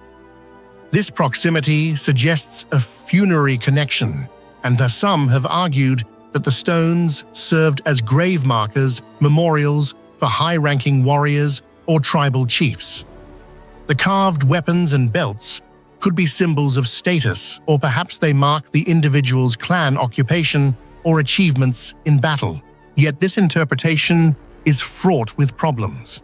Not every deer stone stands near a grave, and not every Kirigzua is accompanied by a stone. Some stones stand alone, on remote hillsides, while others cluster in dense arrays, as if marking sacred landscapes. Moreover, the sheer effort required to carve, transport, and erect these megaliths, sometimes dozens or hundreds of kilometers from the original quarry, implies a purpose deeper and broader than personal commemoration. A rival school of thought suggests that the deer stones served a spiritual or shamanic function. In many ancient Eurasian cultures, the deer is a potent symbol, a messenger between the earth and the sky, a guide for souls into the afterlife. The soaring antlers so exaggerated on the stones may represent the tree of life or the cosmic axis connecting the terrestrial world with celestial realms. Some researchers speculate that the stones are portals enabling departed spirits to journey from this world to the next. Others see astronomical alignments. It has been noted that some groups of deer stones are oriented along specific axes, perhaps marking solstices, equinoxes, or other important calendar events. The dots and circles, they argue, might be representations of stars or planets. This interpretation gains weight from the fact that steppe societies heavily reliant on animal migrations and seasonal cycles would have had a keen interest in celestial phenomena. But hard evidence is elusive, the alignments are inconsistent, and the absence of accompanying astronomical symbols makes the case circumstantial at best. Still more interpretations dwell on the stones as symbols of power and social identity. The imagery of weapons and belts might not only be funerary, but also celebratory markers of elite status clan totems or sites of ritual gatherings. Some stones feature human faces, perhaps ancestral spirits, or deified chieftains, their gaze eternally fixed on the horizon. It is tempting to see in these monoliths the birth of aristocracy, on the steppe evidence of an emerging warrior class, binding far-flung tribes into new networks of allegiance. There is also evidence for secondary use. In some cases, later cultures have adopted deer stones, integrating them into their own burial sites or adding their own inscriptions. This palimpsest effect, layers of use, reinterpretation, and adaptation, only deepens the mystery. What did these stones mean to those who first raised them? And what did they come to represent in the centuries that followed? Adding to the enigma is the sheer technical challenge posed by the deer stones. Some weigh several tons and are made of stone types not native to the immediate area, suggesting transport over long distances. How Bronze Age societies with no wheeled carts or draft animals managed this feat is itself a puzzle. The labor required speaks to a remarkable degree of social cooperation, engineering know-how, and possibly a powerful shared belief in the stone's importance. In some sites, deer stones stand in lines or circles, suggesting collective rituals or processions. At others, solitary stones dominate high ridges, as if intended to command the entire surrounding landscape. Their settings are often dramatic, with sweeping views of valleys and mountains, a deliberate choice, perhaps to inspire awe or mark territorial boundaries. Intriguingly, the deer stones are not an isolated phenomenon. Their distribution forms a vast arc across the Eurasian steppe, connecting cultures as disparate as the ancient Mongols, the Saqqara of Kazakhstan, the Scythians of southern Russia, and even the early inhabitants of Eastern Europe. Some stones in the far west appear to blend local motifs with the classic deer imagery, hinting at cultural diffusion on an immense scale. Despite these connections, the deer stones remain uniquely Mongolian in their concentration and artistry. Nowhere else do we find such a high density of stones, nor the same stylized, almost surreal depictions of deer. The stones are a testament to the creativity, organization, and enduring spiritual vision of the Bronze Age steppe peoples. So what truly were the deer stones? A few tantalizing clues have emerged from modern archaeology. Soil analysis around some stones shows traces of burnt offerings, perhaps ritual fires or animal sacrifices. A handful of stones have been found with carved grooves at their bases, which may have held ropes, banners, or other ceremonial paraphernalia. In rare cases, miniature stone deer have been discovered buried near the base, possibly as votive offerings. But each answer seems to generate new questions. Why are some stones covered in dozens of deer, while others show only a single animal, or even none at all? What is the meaning of the mysterious masks, circles, and weapons? Were the stones set up all at once, or accumulated over centuries? Did their function evolve over time, from graves to shrines to astronomical markers? Why are there no surviving legends, no echoes in Mongolian folklore, or ancient texts that mention these spectacular monuments? It is almost as if the stone's original purpose was so sacred or so secret that it could not be committed to words or was deliberately erased as new powers and religions swept across the steppes. Today, the deer stones are one of the world's greatest archaeological mysteries, a source of pride for the Mongolian people and an unsolved question for scientists.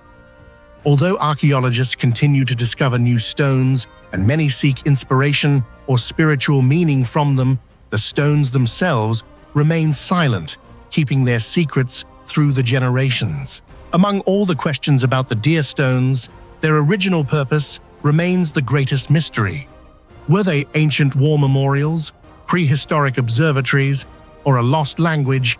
Did they guide souls to the afterlife, or are they simply the artwork of a vanished elite? Perhaps the greatest value of the deer stones lies in this.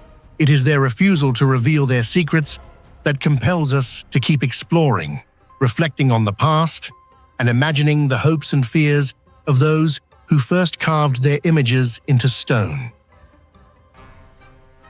On the island of Euboea in Greece, hidden among wild mountain slopes, shrouded in morning mists and whispering pine forests, lies one of the greatest architectural enigmas of ancient Europe, the giant dragon's houses, the Dracospita.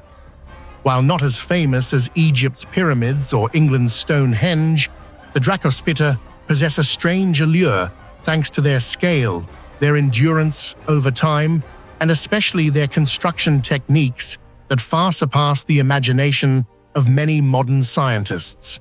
Huge stone blocks weighing tons, towering walls, and heavy roofs covering vast spaces all are skillfully assembled without mortar, showing no traces of modern technology and leaving behind not a single inscription or sign about their creators. Who do you think built these mysterious dragons' houses, and what techniques did they use? Share your thoughts in the comments below. From the very first glance, anyone who visits the Dracospita is stunned by the megalithic building technique that is the use of massive stones as the primary material, a method found in only a handful of places around the world. Each stone here can weigh several tons.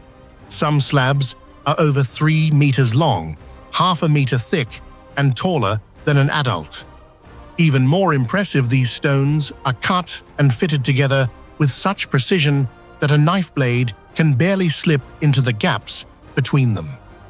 All are stacked to form walls, roofs, and load-bearing structures without any type of mortar or adhesive. Furthermore, the arrangement of the stones shows a remarkable understanding of physics and structural engineering. The largest stones are always positioned in areas bearing the most weight. The roofs, whether flat or triangular, are made from the biggest slabs to distribute pressure evenly, and corners are always reinforced with stones laid at angles or right angles, forming a frame strong enough to resist earthquakes and storms for thousands of years. The tool marks and perfectly straight cuts on the stone surfaces look as if they were made by modern metal tools, yet archaeologists have never found any saws, hammers, or suitable tools for this monumental work in ancient Euboea. Remarkably, there are no historical records, inscriptions, drawings, or legends describing the construction of the Dracospita, and no one knows precisely when they were built. Based on architectural style and comparisons with other Greek sites, some scholars believe the dragons' houses date back to the 6th century BCE or even earlier, but all this is speculation. No organic materials have been found in the structures, making carbon dating impossible. Everything about the origins and age of the Dracospita remains shrouded in mystery. This uncertainty, coupled with the immense scale of the buildings, has made the Dracospita the center of many theories and strange legends. In Greek folklore, people do not believe that ordinary humans could have built these houses of dragons. They tell stories that only the Dracos, not fire-breathing dragons of Western myth, but gigantic beings, half human, half god, stronger than any Greek hero, could have lifted and placed these stones atop the mountains.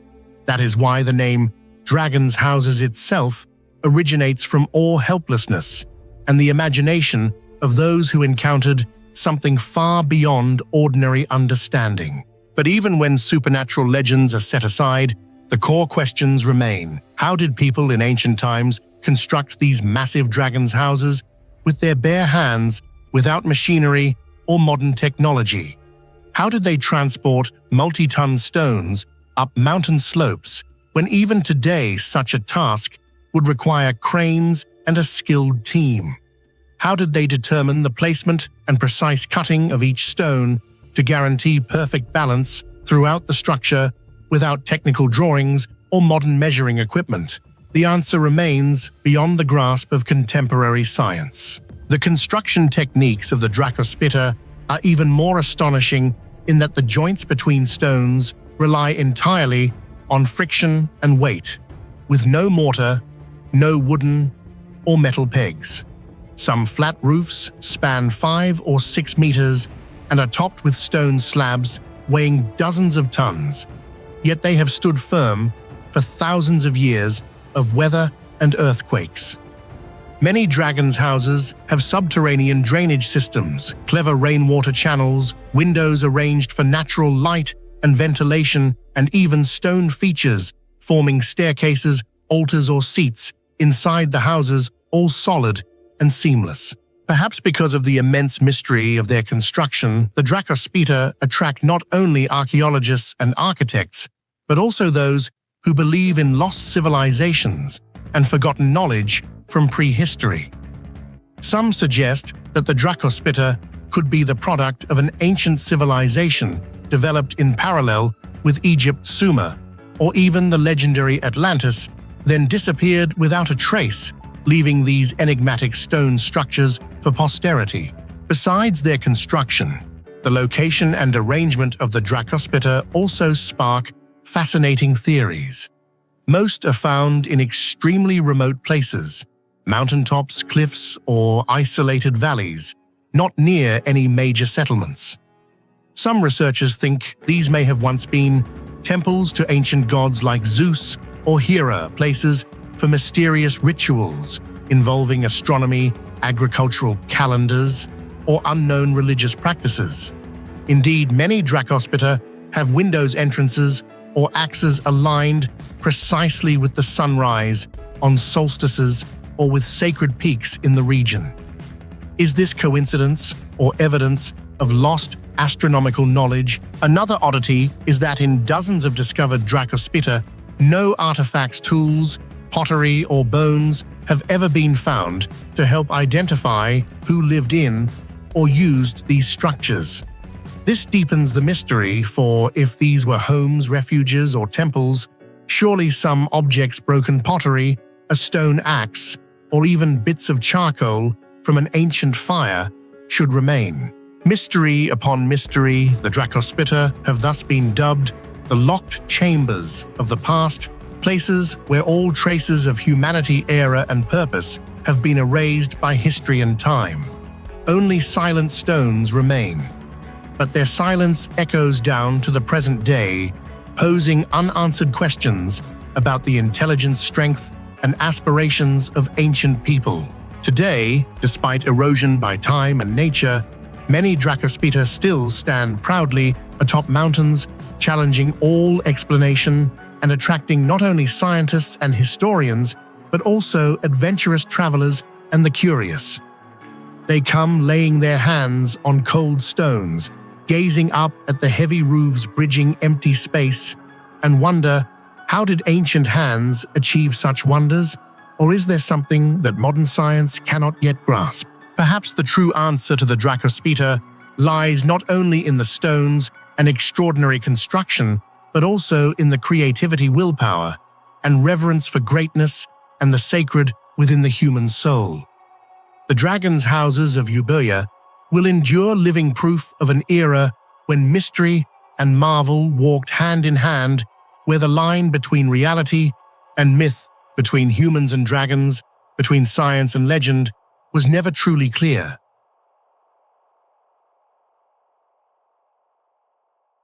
While Göbekli Tepe is widely known as one of the most mysterious ancient stone monuments, Tel Karamel, hidden in northern Syria, remains a unique artificial mound that few have heard of. Yet in the archaeological community, this site is one that could completely change humanity's understanding of the origins of architecture society and the earliest milestones leading to civilization. Tel Karamel is not only a treasure trove of ancient habitation evidence, but it also stands out for its circular stone towers, considered the oldest ever discovered, outdating even the Tower of Jericho by millennia. According to you, what is the greatest mystery at Tel Karamel? Feel free to leave your thoughts in the comments below. Tel Karamel is located in the Euphrates River Plain, part of Mesopotamia, the cradle of human civilization. The term Tel in archaeology refers to man-made mounds formed over thousands of years as people settled, built, abandoned, and then others came to continue. Each layer of earth, each stratum of ash, broken pottery, animal bones, and artifacts forms a page of history, recording the lives of our ancestors. When archaeologists began excavating Tel Karamel in the late 20th century, they never imagined the site would unveil a new chapter of history. Circular stone towers buried deep underground, dating from 11,000 to 10,000 years. C.E., a period spanning the transition from the Paleolithic to the Neolithic, when humans still lived by hunting and gathering, and true agriculture had not yet emerged. When discussing ancient stone structures, most people think of Stonehenge in England or the Tower of Jericho in Palestine, long considered the world's oldest tower, dating to around 8,000 to 8,500 BCE. But Tel Karamel shocked the academic world by revealing 4 large, circular stone towers dating to 11,000 to 10,000 years CE, meaning they are 6,000 years older than Stonehenge and at least 1,500 to 2,000 years older than Jericho. The stone towers at Tel Karamel were built from large limestone blocks, stacked by hand without mortar, with some towers exceeding 6 meters in diameter walls, 1 to 1.5 meters thick, and standing 2 to 4 meters tall. Some towers showed traces of stone staircases, benches around the walls, or small niches, possibly used for offerings or storing special items. The construction technique alone was a colossal challenge for people of this era who lacked metal tools, had not domesticated large animals, and even wheeled carts had not appeared. Yet they were able to quarry transport and arrange stone blocks weighing hundreds of kilograms, creating enduring structures that have stood strong for over 10,000 years. The greatest mystery remains. What were these towers built for? Researchers have proposed many hypotheses, perhaps community gathering places, venues for ceremonies, or even the first watchtowers in human history. Some evidence, ashes, traces of fire, animal bones, pottery shards, even human skulls buried beneath the towers, suggests ritual activities or special ceremonies. Some archaeologists even link these towers to beliefs in sacred circles, symbols of community cohesion, or sun and moon worship, elements extremely important in ancient beliefs. But to this day, no one can definitively state the true function of the towers, whether they were for defense worship, food storage, or held a symbolic meaning we have yet to decipher. While Stonehenge remains a mysterious marvel of astronomy belief and stone engineering, the towers of Tel Karamel hold even greater surprises because they emerged in a far more primitive era. The existence of these ancient stone towers forces scholars to reconsider social organization, architecture, and religious beliefs among hunter-gatherer communities long considered simple and fragmented. Another distinctive aspect of Tel Caramel is the evidence of long-term, stable habitation. Here, ancient people lived continuously from over 13,000 years ago until around 7,000 BC, thousands of years before the advent of true agriculture. Meanwhile, many traditional theories hold that villages and communal structures only appeared after humans learned to farm and domesticate animals. But Tel Caramel shows that even hunter-gatherer communities could build large-scale structures, gather in large groups, and potentially develop complex social structures and strong senses of organization and belief. Archaeologists also discovered many large fire pits, burnt red soil, and traces of religious ceremonies or community activities. Some sites feature stone platforms, circular holes, and small niches for offerings or storing valuables. The appearance of these elements in the pre-agricultural period shows the early formation of beliefs, customs, and community rituals, laying the foundation for later religions and major rites. Tel Caramel is not only home to stone towers, but also a living museum of time with layer upon layer of evidence: stone tools, pottery fragments, animal bones, food, remains, ash, and artifacts whose functions and meanings remain unsolved to this day. The deepest layers even record the presence of extremely ancient hunter-gatherer groups, possibly among the first to settle permanently instead of migrating constantly. Everything discovered at Tel Caramel has forced archaeologists to reconsider the entire process of human social formation. Many scholars now admit stability, community development, even large-scale architecture and ritual belief could occur before the rise of agriculture, not the other way around, as traditional theory suggests. This raises many major questions. If hunter-gatherers could build stone towers, gather in large communities, and develop rituals, what truly drove them toward agricultural civilization? And how many other prehistoric sites might exist across the world, unexcavated or lost forever to time? One of the most fascinating mysteries: who built these ancient stone towers? Were they isolated communities or ancestors of later great civilizations? Why choose this location beside a river at a crossroads of ancient trade?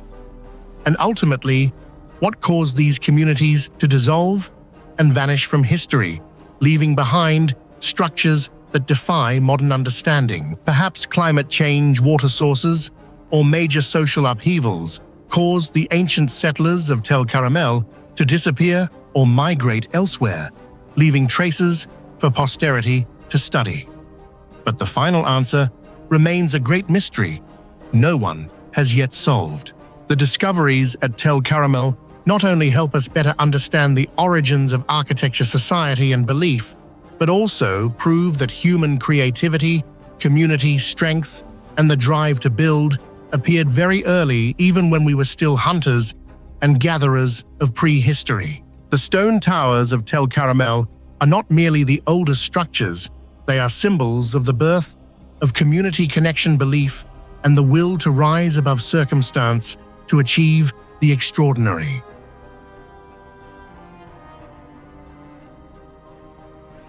Beneath the sparkling blue waters of Alunda Bay, off the northern coast of Crete, lies a world suspended in silence and mystery. A city that many centuries ago bustled with life, commerce, and faith.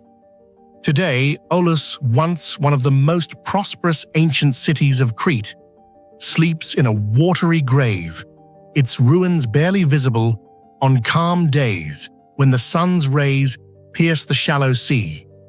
What happened to this city? Why did it sink?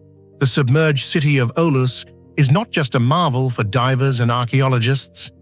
It is a testament to the unpredictable, sometimes violent, and always mysterious forces that shape the fate of civilizations. What do you think really happened that caused the city of Aulos to sink beneath the sea? Share your thoughts or theories in the comments section below. Aulis was not just a forgotten town lost to time. In antiquity, it stood as a critical hub on Crete, connecting the island's intricate web of trade routes with the wider Mediterranean world. Its harbors welcomed ships from Egypt, Cyprus, the Greek mainland, and beyond. Ancient texts describe Aulis as populous, sophisticated, and powerful, a rival to its neighbors. Coins minted in Aulis, adorned with images of Apollo and the enigmatic goddess Britomartis, circulated far and wide, proof of a thriving economy and rich cultural life. But for all its achievements, Aulis's ultimate fate would be written not on land, but beneath the sea. What causes an entire city to vanish beneath the waves? For Aulis, the answer remains tantalizingly out of reach, a puzzle with many possible pieces, but no definitive solution. Modern-day divers who explore the shallows near Elunda discover stone walls, pavements, column bases, and temple ruins lying eerily below the water's surface. On certain days, when the wind dies down and the sea turns to glass, the submerged city seems to float in the sunlight, as if waiting for someone to explain its fate. The most persistent question: why did Aulis sink? Crete is an island forged by geological chaos.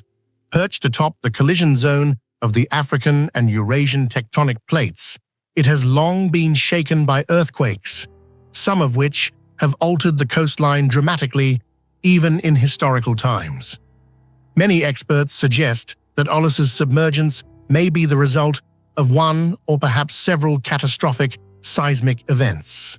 But seismic activity alone might not explain the entire story. Some sections of Aulis rest under barely a single meter of water, while others are much deeper. This uneven pattern has led geologists to speculate about subsidence, the slow, relentless sinking of land due to faults, or perhaps even the sudden collapse of underground cavities. The seabed around Elunda is pockmarked with signs of ancient upheavals. Could a devastating earthquake have struck Aulis in a single night, splitting the ground open and allowing the sea to pour in? Or was the city the victim of gradual, almost imperceptible subsidence, so slow that the citizens adapted to it for many generations, building, rebuilding, until the waters claimed the last of their homes? Another compelling theory points not to the ground, but to the sea itself. The ancient Mediterranean was not always the placid blue basin we know today. Changes in global climate patterns, ice ages, warm periods, have over many millennia caused the sea level to rise and fall by several meters. Could Aulis have fallen victim to a relentless, centuries-long rise in sea level? This idea gains credence from the city's very architecture, streets, and foundations, built almost at sea level, indicating a people who lived with water as a constant neighbor. Perhaps over generations, the water crept closer, flooding the lowest homes first, then the markets, then the temples, until finally, the city could no longer keep the sea at bay. Archaeological evidence of walls, built atop older submerged structures, suggests a city in constant battle with the elements. As with so many ancient ruins, the people of Crete have woven tales around Aulis's fate, stories that hint at divine retribution and hubris punished by the gods. Some old legends whisper of a city cursed for its arrogance or sacrilege, doomed to sink beneath the waves for offending the ancient deities. The presence of temples, especially to Apollo and Britomartis, adds an aura of sacredness and lost spiritual power to the site. According to one myth, Britomartis herself vanished into the sea near Aulis, chased by the king Minos, and was transformed into a goddess. The city, so closely linked to her worship, may have been thought to share in her watery fate a symbolic, if not literal, drowning. Modern surveys at Aulis have revealed many traces of a glorious era that once existed now lying deep beneath the sea. Archaeologists have found stone foundations and city walls still aligned with the ancient coastline alongside columns and paved floors that once marked public squares or temples. In addition, ancient Greek inscriptions carved on stone tablets, documenting treaties, religious offerings, and even laws about property and commerce have also been discovered, helping to reconstruct the complex social life of the former inhabitants. Bronze and silver coins, many bearing the image of Britomartis, the distinctive goddess of Crete, later assimilated with Artemis of Greece, are evidence of a developed economy and unique religious beliefs. Moreover, fragments of ancient statues, though worn down by centuries of seawater, still showcase the artistic prowess of the people of old. However, the greatest evidence of that magnificent past lies in what remains unseen, a layer of silt and marine life covering the seabed, still hiding many more secrets waiting for future archaeologists and divers to discover. Olos was not isolated in its final days. Inscriptions found in the ruins record bitter disputes with the neighboring city of Lato over control of land and water, an eternal theme in Mediterranean history. Yet peace was sometimes achieved with treaties carved in stone, proof of a complex legal system and political life. Perhaps these rivalries, too, played a role in Olus's downfall. Did external threats weaken the city, making it more vulnerable to natural disasters? Or did the slow encroachment of the sea force its citizens to seek new homes, leaving Olus to its fate? Today, the remnants of Olus are a magnet for divers and historians alike.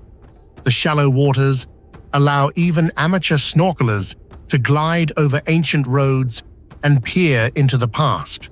Some areas are so shallow that in rare tides, parts of the city emerge from the water like ghosts of a forgotten era. However, exploration is not without danger. Sudden currents, shifting sands, and the fragility of the ruins make detailed study difficult. Many suspect that vast areas of Olus still remain unexplored, buried beneath layers of silt, or lost to deeper waters. For all the evidence Olus refuses to yield its ultimate secret, why did it sink? Was it a sudden, catastrophic event, a night of terror as the earth shook and the sea rushed in? Was it a gradual surrender year by year to rising waters, with the last inhabitants abandoning their homes as the salt claimed stone and memory? Or does the answer lie in a combination of fate, geology, climate, and human resilience? An unfolding drama with no single villain or hero. What is certain is that the mystery of Olus continues to fascinate. Each new discovery, whether a lost coin, a buried inscription, or a submerged wall, offers clues but rarely provides closure. In the end, Olus is not merely a set of ruins under the sea.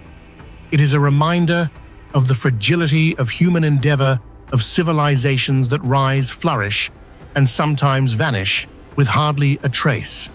Its story is written in stone, in myth, and in the shifting tides of Alaunda Bay, a message from the past to all who walk the earth and gaze out to sea. The submerged city of Olus asks us to look deeper, not just into the waters of Crete, but into the mysteries that shape all our histories.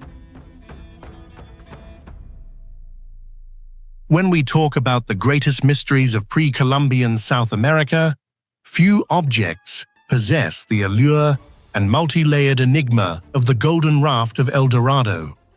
Discovered by chance in a cave near Pasca, Colombia, in the mid-19th century, this seemingly small artifact, less than 20 centimeters long, has since become a symbol of South American mythology, the insatiable human quest for lost treasure, and the heights of ancient technological prowess that still defy full explanation to this day. What do you think is hidden behind the legend of the Golden Raft?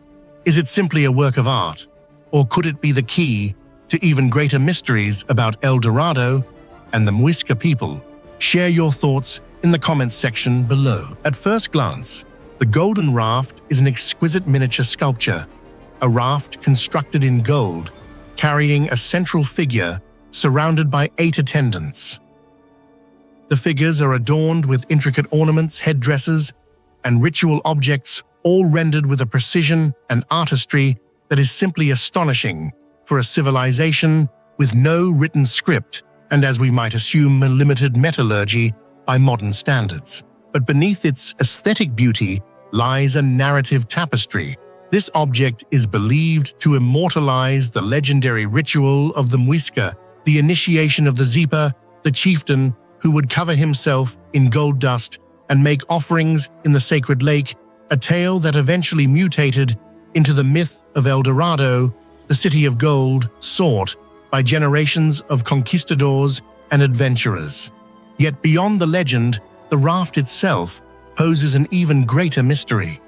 How did the Muisca create such a sophisticated piece, and what secrets of ancient goldworking does it conceal? The Muisca, who thrived on the high plateaus of present-day Colombia, were not pyramid builders or great conquerors like the Inca or Aztec. What made them truly stand out was their mastery of gold reaching its peak in artifacts such as the golden raft.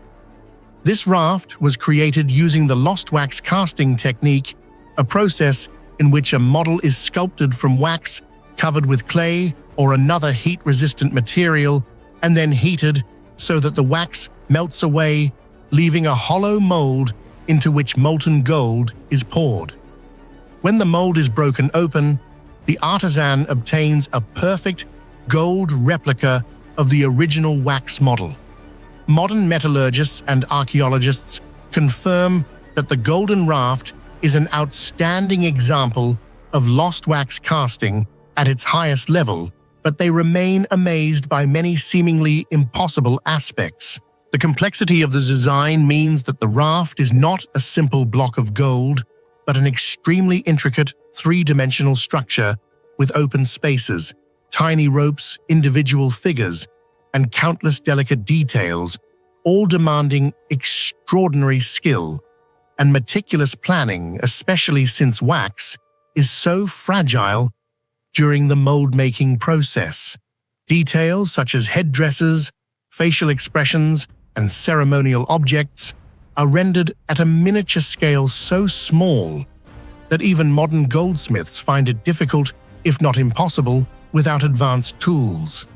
Furthermore, the alloy used by the Muisca was not pure gold, but a carefully controlled mixture, often called tumbaga, a gold-copper alloy, that provided both durability and malleability, yet the uniform appearance throughout the raft reveals a level of metallurgy that indigenous societies of that era rarely achieved.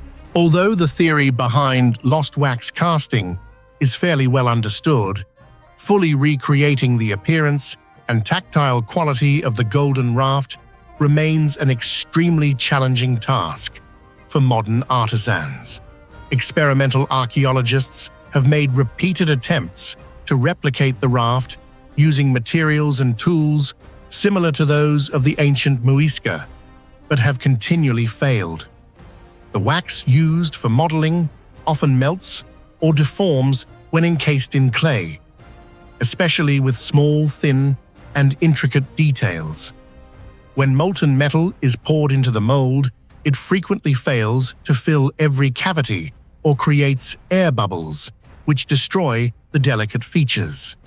Moreover, elements like the tiny rope's miniature figures and the spatial arrangement on the raft suggest that the Muisca might have used internal supports, removable pins, or a complex multi-stage casting process. However, to this day, there is no concrete evidence of such techniques in any remaining artifacts or records. Notably, the Muisca left behind no written documentation, no detailed instructions, and only a handful of molds or goldsmith tools have ever been found.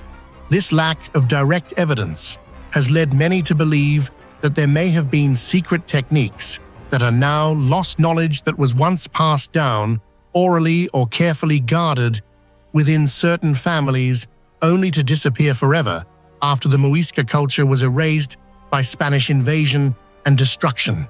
The metallurgy of the Muisca and neighboring communities remains relatively understudied compared to other ancient civilizations, but analyses of similar artifacts have revealed many surprising aspects. The alloy, known as tumbaga, a gold-copper mixture, was sometimes treated with acids extracted from plants or various natural salts to create an outer layer that appeared almost pure gold, even though the core remained an alloy. Some theories even suggest that the Muisca may have used organic binders or special types of clay for their molds, allowing for extremely sharp details and improved heat resistance techniques that might have been secret knowledge passed down within certain families or craft guilds, and which have been completely lost since the Spanish conquest. What is particularly strange is that to this day, archaeologists have not found any evidence of large-scale metalworking workshops nor traces of smelting furnaces or specialized production centers near the discovery site of the Golden Raft. This only raises more questions. Could it be that the Muisca once had small, exceptionally talented groups of artisans working in secrecy under the protection of priests or royalty? Did they possess chemical and materials science knowledge that we have yet to fully decode today? Beyond its technical aspects, the very meaning of the Golden Raft can also be seen as a mysterious kind of technological code.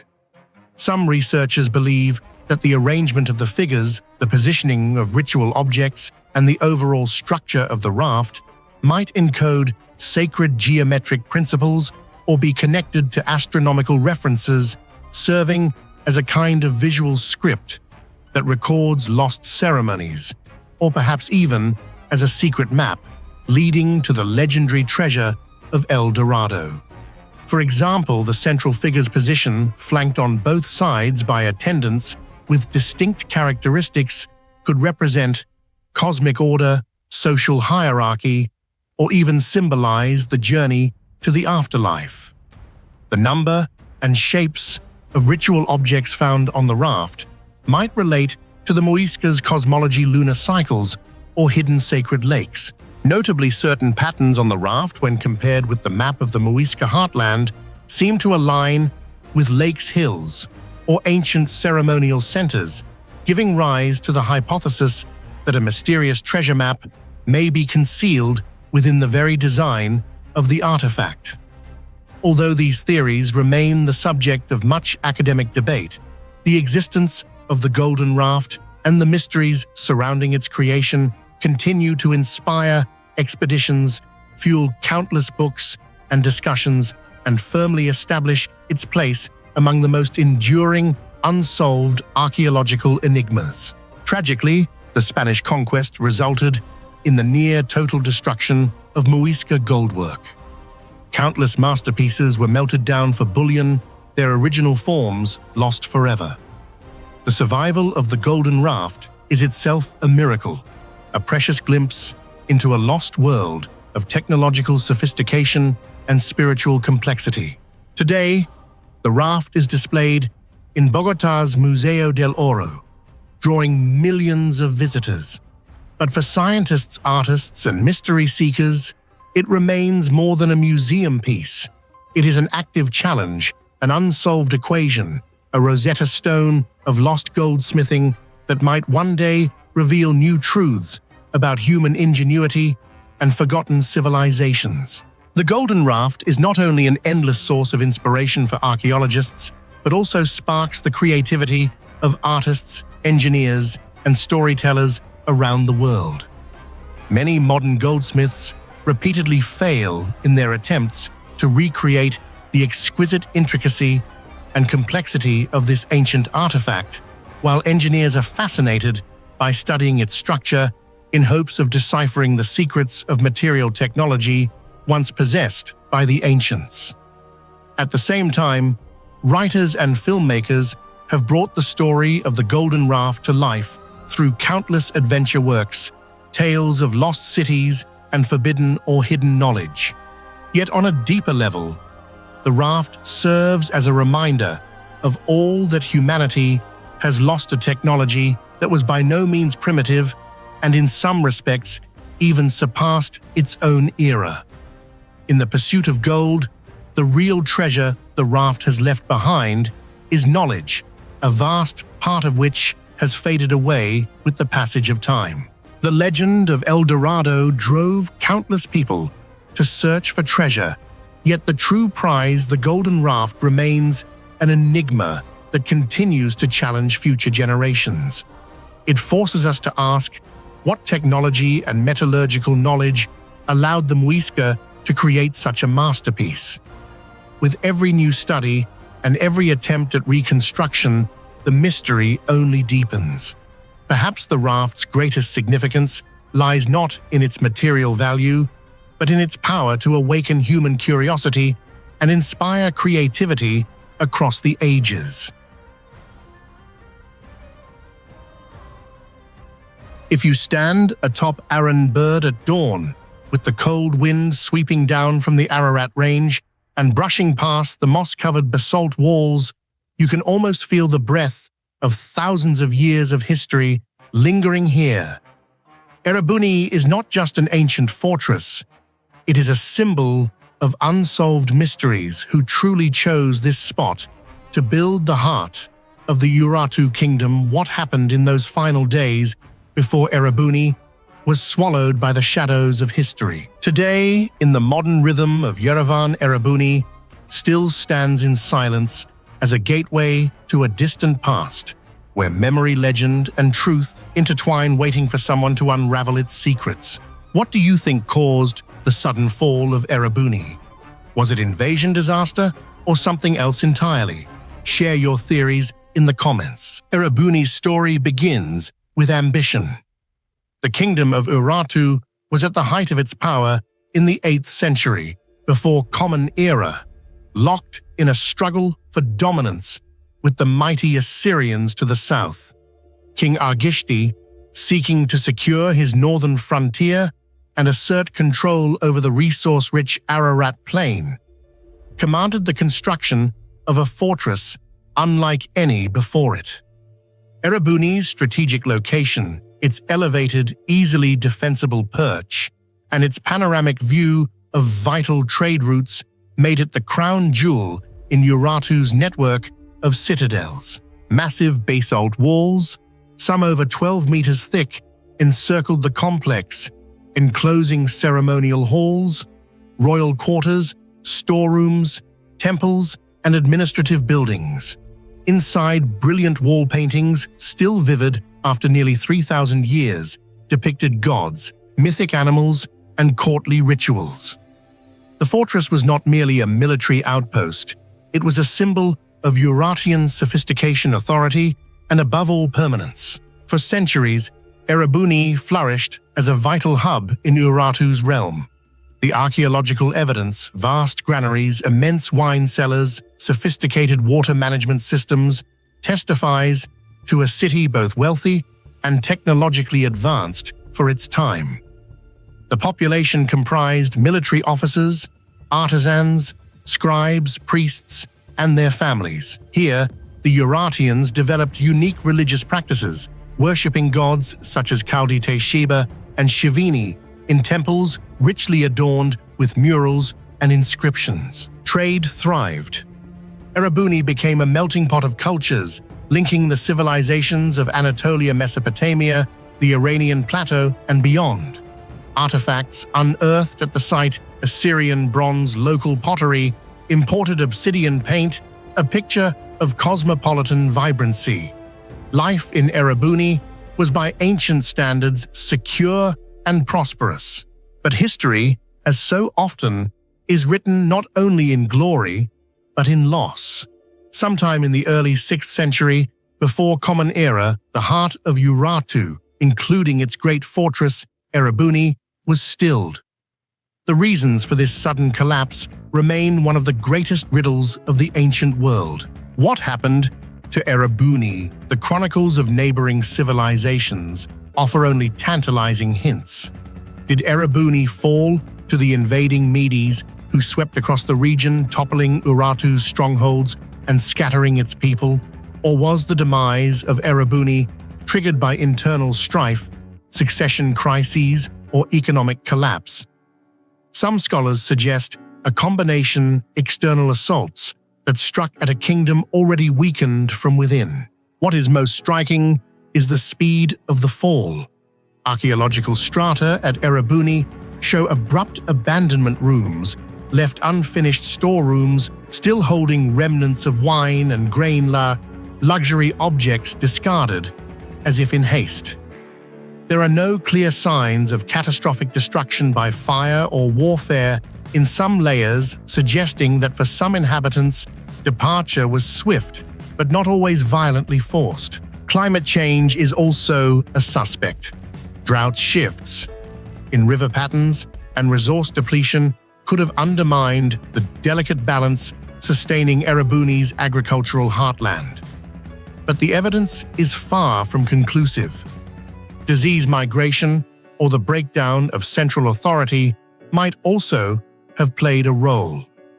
The truth remains buried beneath layers of soil, a puzzle pieced together from scattered clues. Unlike many ancient sites that vanished utterly, Erebuni's story did not end with Urartu's collapse. Instead, the fortress passed through a series of conquerors and occupants, each leaving their own enigmatic imprint. After the Medes, the area fell under the sway of the Persian Achaemenid Empire. Erebuni may have been repurposed as an administrative center or military post, though records are scarce. Over centuries, the ruins were overbuilt, reused, and sometimes forgotten. Layers of soil ash and detritus accumulated, obscuring Urartu's grandeur. Locals spoke of ancient ruins, but for generations, their origins were lost in myth. It was not until the 20th century that Erebuni's secrets began to surface again. Archaeological excavations revealed the vast scale of the fortress, the beauty of its wall paintings, and the wealth of inscriptions left by Urartian kings. Yet even as Erebuni's bones were laid bare, its soul, the lived experience, the trauma of abandonment, remained elusive. In modern times, Erebuni has come to symbolize the enduring legacy of Armenian civilization. The city of Yerevan, whose very name is believed to derive from Erebuni, marks its official founding date as 782, before Common Era, in honor of the fortress. Every year, Armenians celebrate Erebuni Yerevan Day, reaffirming their bond with a past that stretches back over 28 centuries. Museums and restoration projects have turned Erebuni into a place of pilgrimage where citizens and tourists alike can stand atop Aran Bird, gaze over the valley, and imagine the tumult of its ancient heyday. Fragments of frescoes, inscribed stones, and reconstructed walls offer a tangible connection to the vanished kingdom of Urartu. Yet this connection is shadowed by loss. The fate of Erebuni's final inhabitants, where they fled, how they survived, or if they perished in anonymity, is an open wound in Armenian memory. Some legends speak of treasures hidden in underground tunnels, others of curses that doomed the city. Archaeologists continue to search for new clues, each discovery raising as many questions as it answers. No single theory fully explains Erebuni's sudden disappearance from the stage of history. The archaeological record, while rich, is fragmentary, sometimes contradictory. Did the Medes destroy the city, or simply move in after its inhabitants had already left? Was famine, disease, or earthquake the final blow? Did the region become depopulated, or was Erebuni simply eclipsed by newer centers of power? Even the chronology is debated. Some layers suggest episodes of partial reoccupation after the initial collapse. Others indicate that life limped on for decades before finally being extinguished. The lack of dramatic destruction, layers like those seen at Troy or Hattusa, is itself a clue, suggesting not a single cataclysm, but a drawn-out process of decline, crisis, and dispersal. The biggest mystery is perhaps not how Erebuni fell, but why such an advanced and fortified city could not withstand the tides of history. Was its very strength a weakness, making it a target for rivals?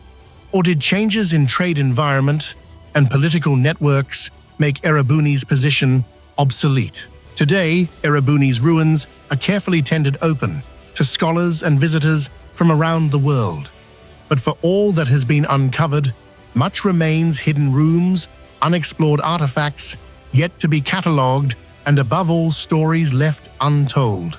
Geophysical surveys hint at underground chambers and passages. Some believe that deep beneath Aaron Bird, untouched tombs or caches of royal treasures may still lie waiting. New technologies like ground-penetrating radar and DNA analysis hold promise for future breakthroughs. Yet the heart of Erebuni's enigma, the lived experience of its fall, may never be fully recovered. Erebuni's tale is a warning and a hope. It reminds us that even the mightiest of civilizations can vanish, leaving only stones and questions behind.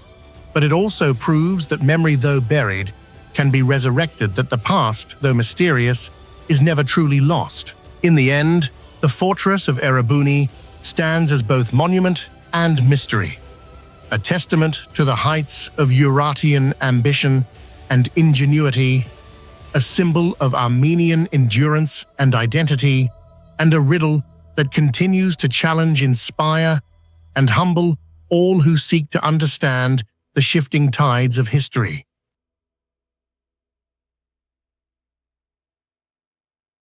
There are places in this world where the traces of the past are not just old bricks, but challenges issued to the intellect of modern humanity. Amidst the red dust fields and desolate hillsides of Pakistan, the ruins of Taxila rise like an ancient code, concealing within themselves hundreds of unanswered questions.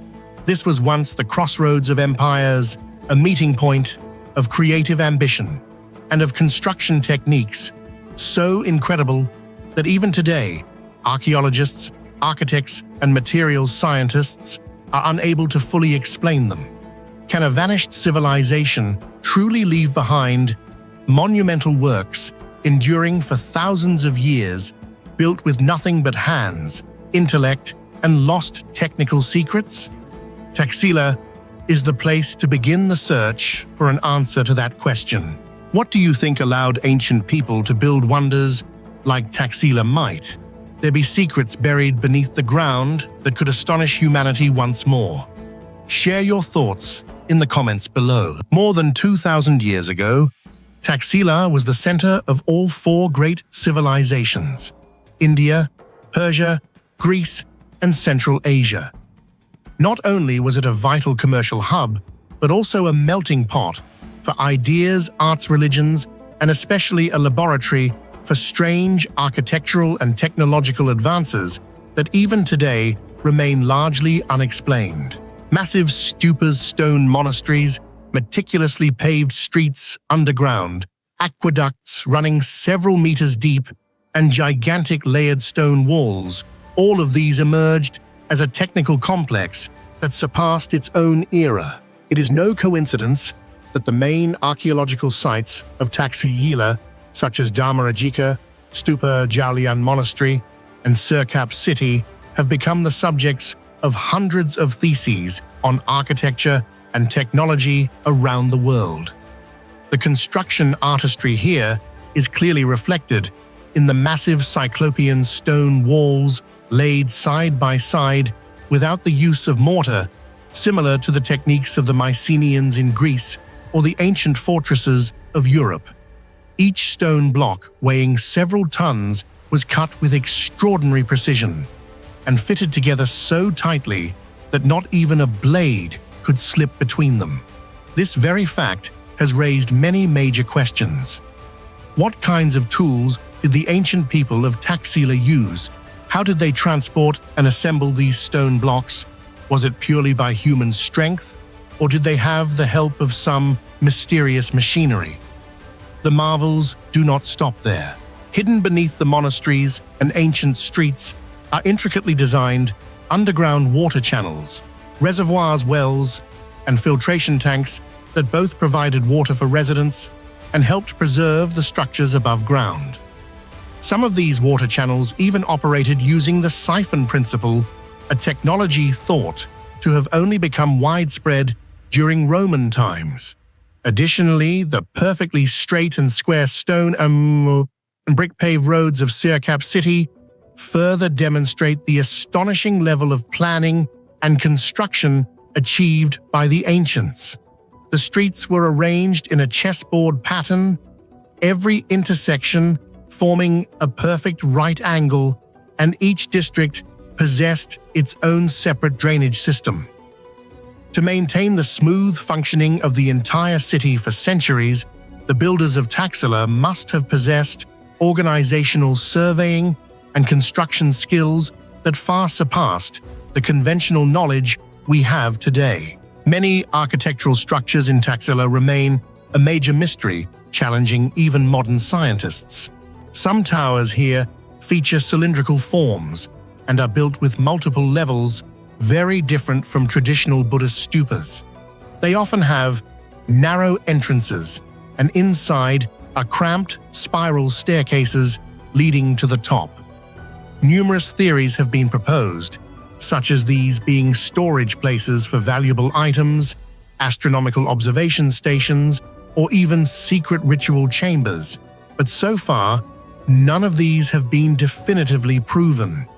In addition, in certain areas, people have discovered houses built from solid stone blocks, rectangular in shape, with very thick walls and small windows just large enough for light and security. Particularly, there are houses isolated from the rest of the city, with many small compartments inside to store valuable objects, creating the sense of secret vaults, whose true purpose remains a big question. During excavations, archaeologists have also uncovered a considerable number of underground rooms and hidden passageways, connecting with the upper corridors and courtyards through small tunnels or skylights. In some places, these entrances have been sealed or blocked with large stones, seemingly with the intent to conceal or protect something mysterious, most of which have yet to be opened or fully explained. One particularly remarkable aspect of Taxila lies in the quality of materials used in its ancient constructions. Many of the sculptures here were crafted from blue-gray schist, a type of stone that is exceptionally hard and durable, or from a special stucco, a mixture of sand, lime, and binders, which enabled the creation of reliefs that are both delicate and capable of lasting thousands of years. Some of the metal artifacts unearthed at Taxila possess highly unusual alloy compositions, never seen in neighboring regions, indicating that metallurgy here had reached a level far superior to that of contemporary nearby civilizations. Additionally, archaeologists have discovered thousands of coins made of copper, silver, and gold, bearing an impressive variety of images ranging from Persian deities and Greek kings to Buddhist symbols. Alongside these are countless arrowheads and daggers of various forms and alloys. All these artifacts clearly demonstrate the blending of technology and artistry across continents in Taxila, where the technical knowledge of many great cultures intersected and merged. Notably, some stone statues and stucco reliefs are polished to such a degree that they reflect light, while many decorative items made from gold, glass, and gemstones showcase extraordinary skills in firing, casting, cutting, and polishing. On some small objects, archaeologists have even found traces of gold plating techniques and unique colored enamels that continue to intrigue modern materials experts to this day. Local folklore tells of mysterious craftsmen and underground workshops in Taxila, accessible only to selected priests and artisans. They kept secret the methods of mixing materials, cutting stone, with rust-free tools and the secrets of using fire and water to create immortal alloys. Many modern archaeologists believe that the appearance of these strange building techniques may be the result of adopting and synthesizing knowledge from various civilizations: Persian wall building, stone carving, Greek sculpture, Indian urban planning, Central Asian metalworking, creating the unique, inimitable identity of Taxila. However, the true technological secrets were lost, along with the city's fall. Although records mention many monk scholars and artisans having lived and worked here, no document details the construction methods or material formulas.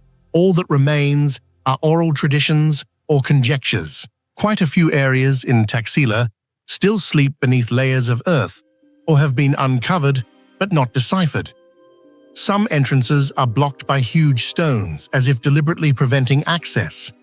Some underground vaults, deep wells, or small chambers remain unopened due to tales of curses and unexplained accidents occurring during intrusion. Researchers believe that beneath those layers may be archives, ancient libraries, workshops, or even artifacts holding technical secrets unknown to modern humanity. One of the most remarkable aspects of Taxila is the unique blending of major cultures in its architecture and sculpture. Greek art, Persian architecture, along with Hindu and Buddhist beliefs, are harmoniously combined and clearly reflected in Buddha statues with Greek facial features, Persian robes, and Indian-style meditation poses. Additionally, the structures are adorned with a variety of reliefs and motifs, interspersed with mysterious ancient symbols that have yet to be deciphered, showing that Taxila truly is a crossroads of cultures and a repository for the artistic and technological achievements of an entire vast region. Perhaps the most baffling question for historians is why such advanced building material and technological techniques were not passed down or further developed in later civilizations. After Taxila was destroyed by the White Huns in the 5th century, the entire region was forgotten. Skilled workers, artisans, and priests were scattered or killed, and their technological secrets vanished. Later cities in the area no longer used cyclopean masonry, multi-level towers with hidden staircases, or exquisite stucco reliefs. Only ruined relics and silent artifacts remained among the dusty valleys of modern Pakistan. Today, archaeologists, architects, materials scientists, and even modern engineers continue to seek answers to Taxila's many mysteries. How did they transport thousands of tons of stone through treacherous valleys? How did the stones fit so tightly without mortar and still stand for thousands of years? What is the recipe for stucco and metallic alloys? What were the underground rooms and secret vaults for? Could there be treasures of knowledge yet to be unearthed? Taxila has become a symbol of progress, creativity, and mystery, a treasure trove of inspiration for researchers, artists, filmmakers, and explorers worldwide. The ruins of Taxila is not merely an archaeological site, but a testament to humanity's limitless creativity and mystery. Its construction marvels enigmatic sites without explanation, and the great question of an entire vanished technology ensure that it will forever remain a puzzle challenging the intellect of future generations. Across the rolling hills of central Italy, in the quiet medieval town of Alatri, stand immense walls that have puzzled generations of archaeologists, historians, and dreamers alike. These are not the crumbling ruins of a forgotten fortification, nor the faded traces of a Roman outpost.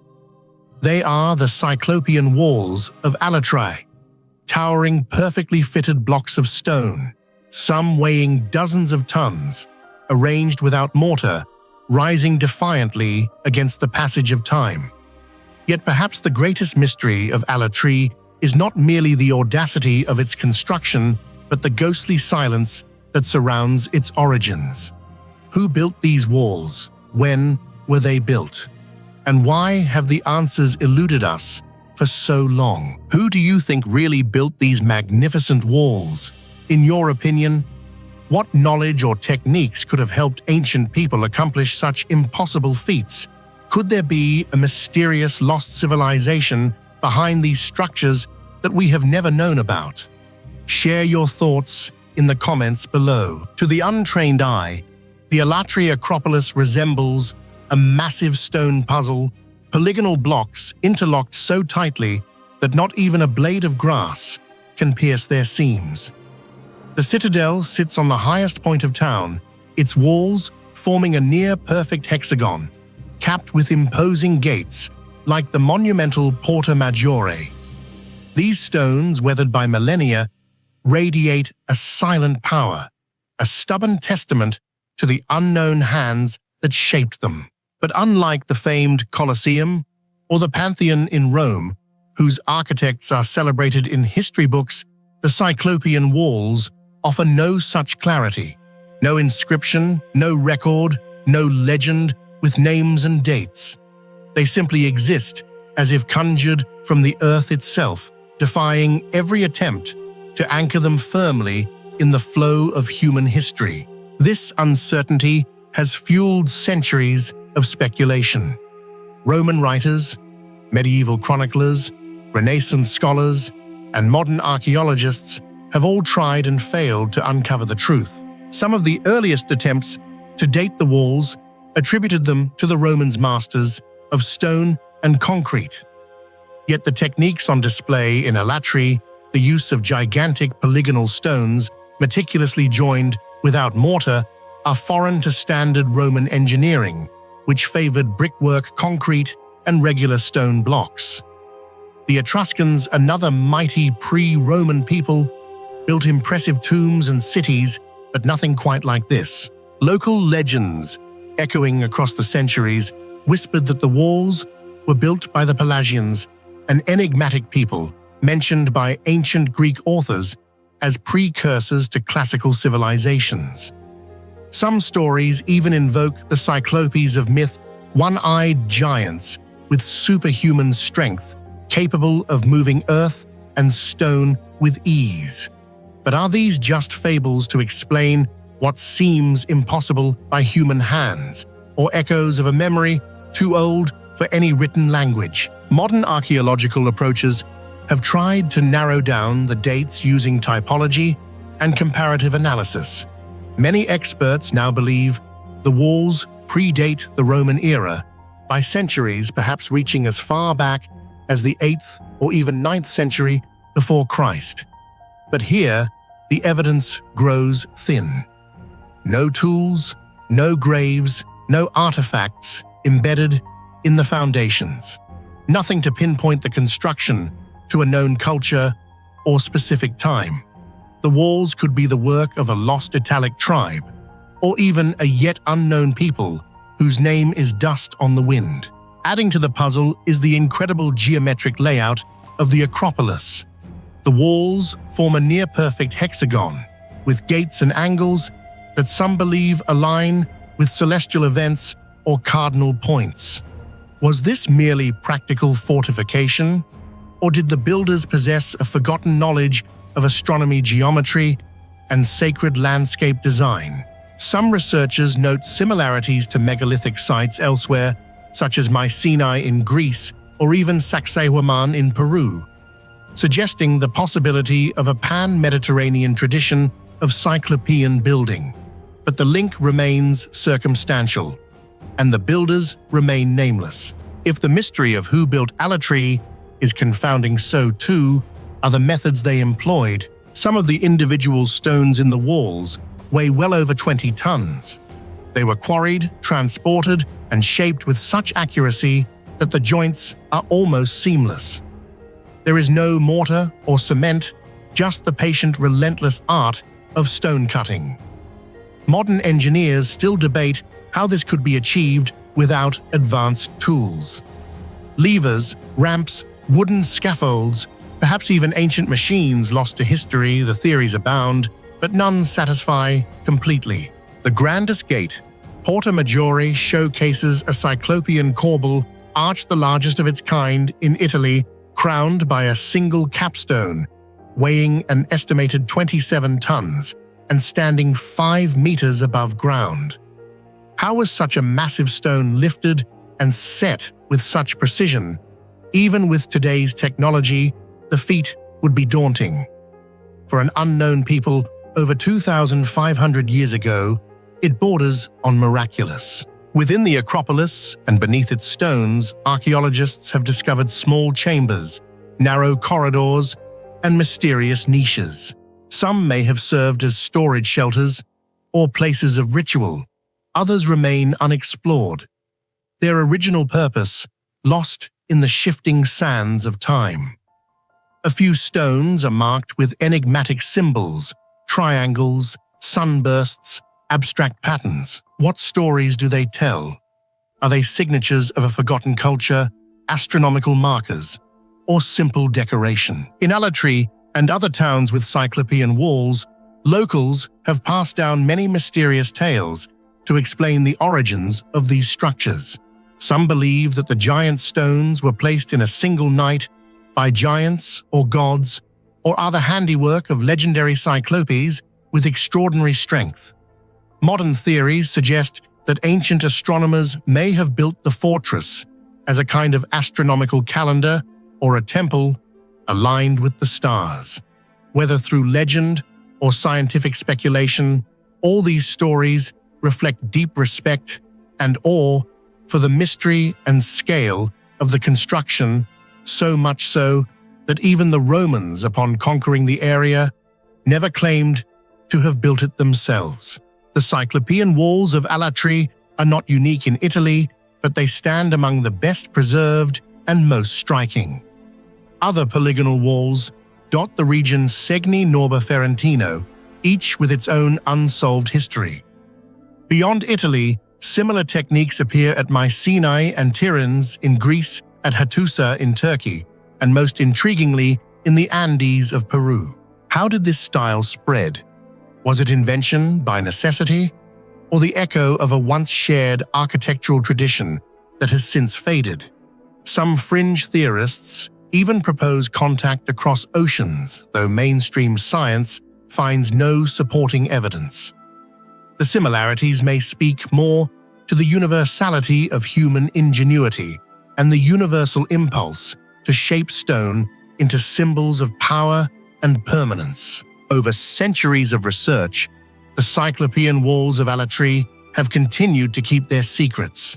Archaeologists have never found any organic material within the walls that could be used for radiocarbon dating.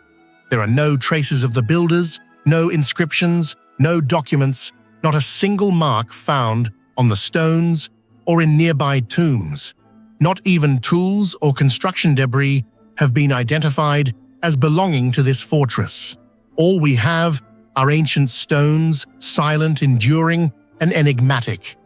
Even though modern technology like 3D scanning, ground-penetrating radar, and laser mapping has recreated the site in unprecedented detail, we still have not, and perhaps never will discover, who truly built these legendary walls. Equally mysterious as the who and the when is the why.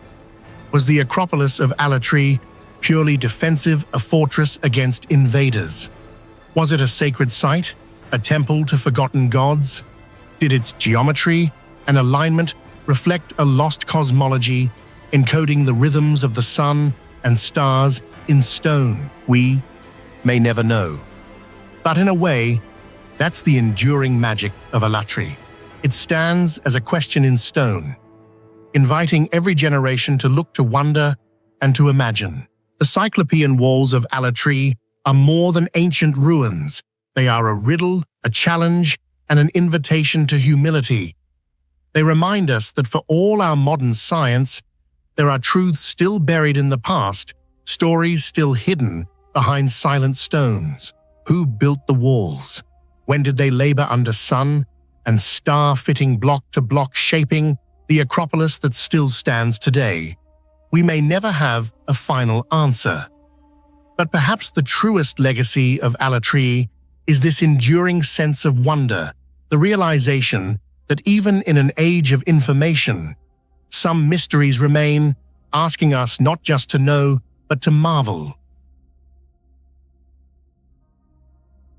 Nestled on a sun-baked slope above the Moroni River, overlooking the rolling hills of southern Cyprus, the ruins of Koirokoitia stand as silent witnesses to one of humanity's earliest and most mysterious experiments in settled life. This Neolithic site, dating back to the 7th millennium BC, about 7,000 years ago, is not only one of the best preserved prehistoric settlements in the eastern Mediterranean, but also a puzzle that continues to intrigue archaeologists and historians alike. What draws scholars and explorers from across the world is not just its architectural uniqueness or its status as a UNESCO World Heritage Site, but the haunting question that still remains. Why did the people of Koirokoitia suddenly vanish, abandoning their stone dwellings and the fertile land that had sustained them for centuries? In your opinion, what could have caused the entire community of Koirokoitia to disappear? Share your thoughts in the comments below. Koirokoitia's story begins around 7,000 years ago, a time when humanity was only just learning the art of farming and animal domestication. The settlement flourished for many millennia, with its inhabitants building stone houses, cultivating crops, herding animals, and developing social customs that would shape the identity of Cyprus for generations.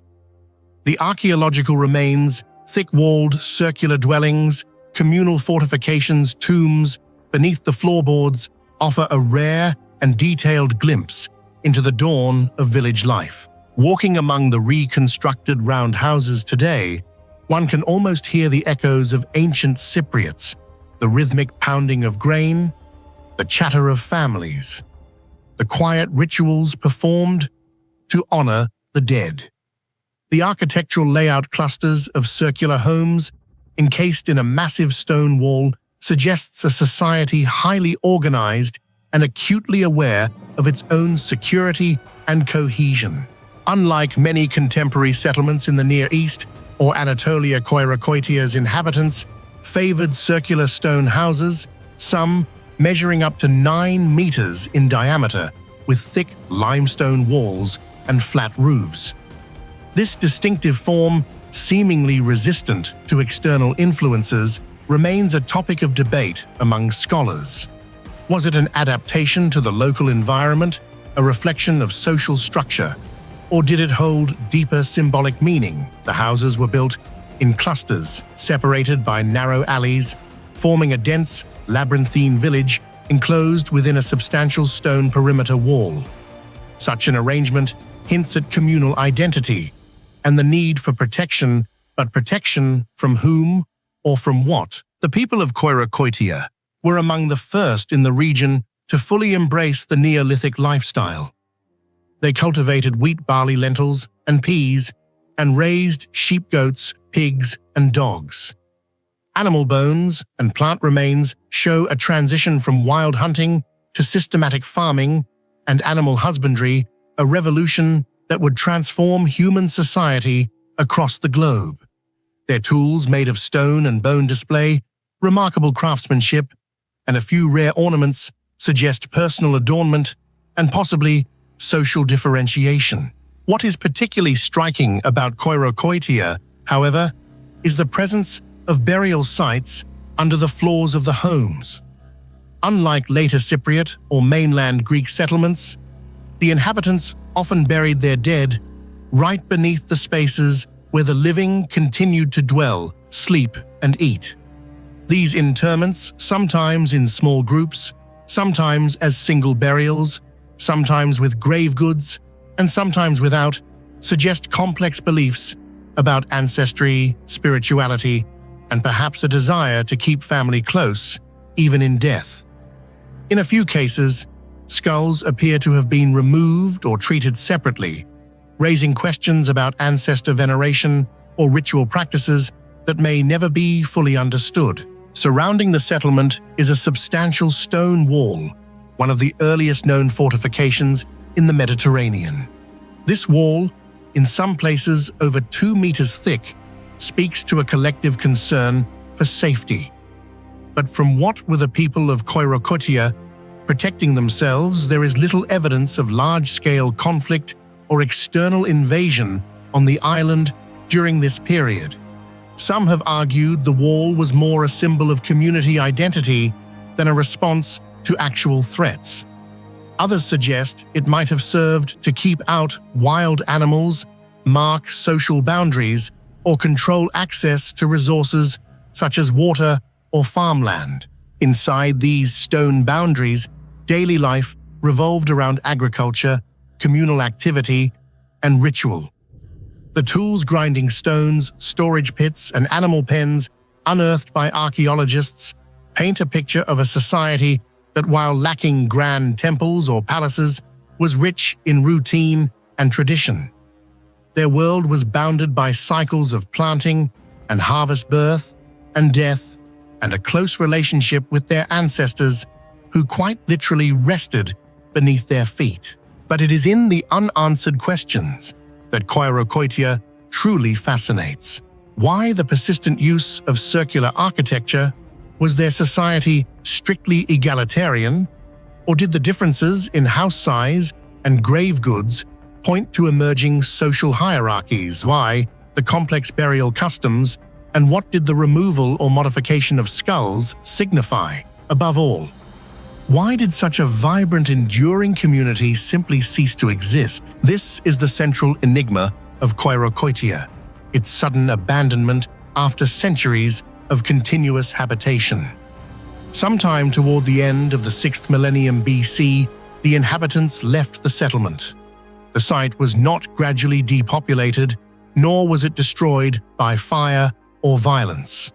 There are no signs of widespread destruction, war, or epidemic mass death in the archaeological record. The houses remained standing, the walls intact, and the land, by all accounts, still fertile and productive. One theory posits that a devastating disease may have swept through the community, forcing survivors to flee. Infectious outbreaks are difficult to trace in prehistoric archaeology, as soft tissues rarely survive, and ancient DNA is scarce.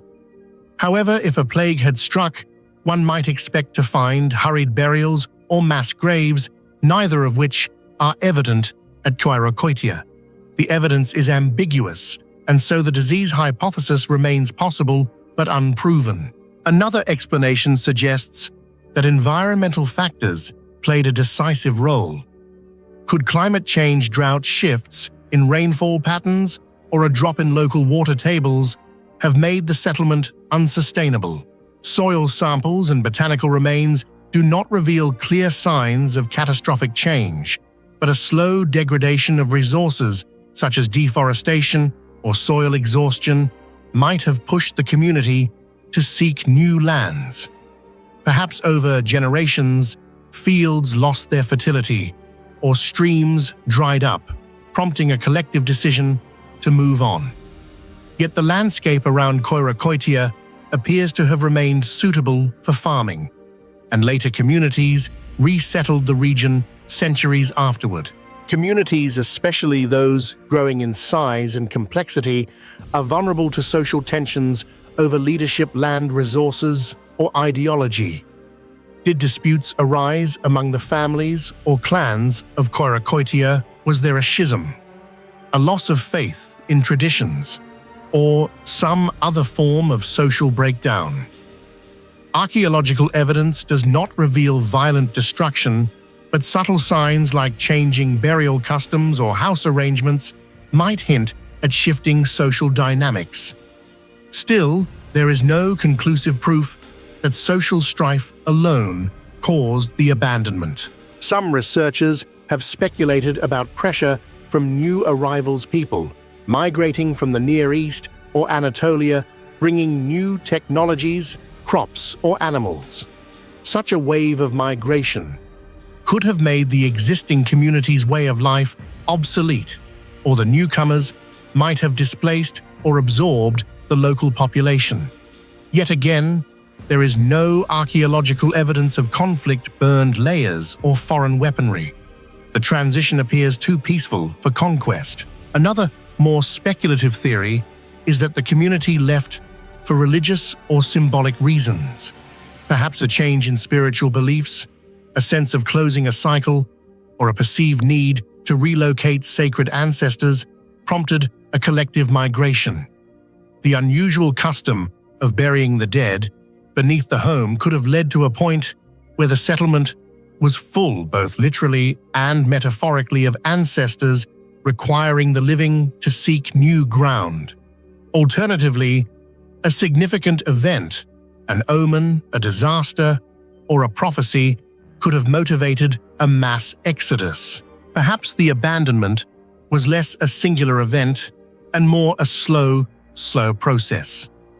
Over decades or centuries, families may have left one by one, seeking better land, joining other communities, or responding to changing circumstances. The archaeological silence may simply mask a more complex, drawn-out story, one of transformation, not disappearance. After being abandoned for centuries, Koirakotia still leaves a significant mark on the history of Cyprus.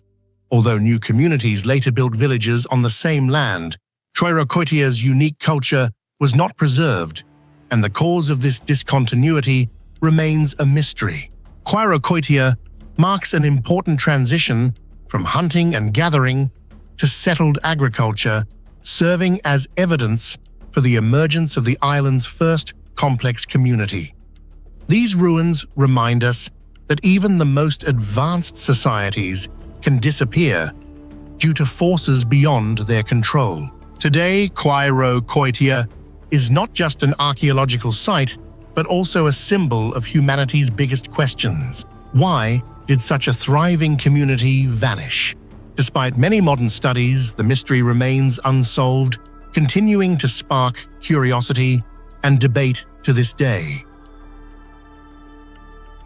Hidden deep in the limestone region of Lagoa, Santa Valley, Minas Gerais, Brazil, Lapa do Santo is not just a natural cave, but a priceless archaeological treasure. It brings us back as far as 12,000 years ago, when modern humans had just set foot on the South American continent. Here, archaeologists have uncovered traces of an ancient culture with burial rituals and spiritual practices so complex, chilling, and different from anything ever known about prehistoric hunter-gatherers that the whole world has been astonished. What do you think about the mysterious rituals performed at Lapa do Santo? What might the ancient people here have believed in? Share your thoughts in the comments below. Unlike other ancient sites that typically reveal simple burials, bodies laid out straight or curled up buried, with a few objects at Lapa do Santo, prehistoric people performed a series of complex rituals, dismembering body parts, cutting skulls, rearranging bones, and even intentionally deforming skulls. Some skeletons were found incomplete skulls, cut flat, like bowls. Long bones chopped into segments. Bone fragments arranged in circles or positioned symbolically. Some child skeletons were disarticulated, showed traces of burning, but the bones were carefully buried, all evidence that these were ritual actions, not the result of normal violence. One of the most controversial findings is clear evidence of bone carving and burning human bones, signs that cannibalism took place, but not for survival. The precise cut marks, traces of roasting or burning concentrated on specific locations, completely different from animal scavenging or desperate survival cannibalism, show clear ritual characteristics performed only on selected individuals with complex preparations, and the bones ultimately meticulously arranged, often accompanied by engraved symbols on bones or stones. Alongside the strange remains, scientists also discovered a host of abstract symbols, carvings on bones or stone fragments, geometric motifs, spiral or circular patterns, characters that belong to no known writing system. These artifacts likely played a special role in the rituals as offerings, protective amulets, or objects to commemorate a tradition passed to later generations. However, to this day, their true meaning remains a complete mystery. At the center of all questions about Lapa do Santo is the greatest enigma: why did ancient people perform such complex and chilling rituals? What were their real motives? A widely supported hypothesis is that these rituals were efforts to connect with the other side, to honor the dead, or to protect souls from evil spirits. The act of dismembering and reshaping bones may have helped the spirit of the deceased break free, no longer bound to the earthly realm, a form of liberation in ancient beliefs. Many other cultures also practiced secondary burial, removing bones from graves, cleaning, rearranging, or keeping them in skull boxes as a way to maintain a sacred connection across generations. Others propose that these rituals marked rites of passage. Only chosen individuals, possibly children, young adults, or shamans, underwent these ceremonies as tests of courage, will, or to receive blessings from ancestors or deities. Some researchers lean toward the idea that these were forms of human sacrifice to ask for favorable weather, abundant harvests, or to ward off evil and disease. The cut marks, dismemberment, burning, and careful reassembly of bones all reflect solemnity and reverence, not violence or hatred.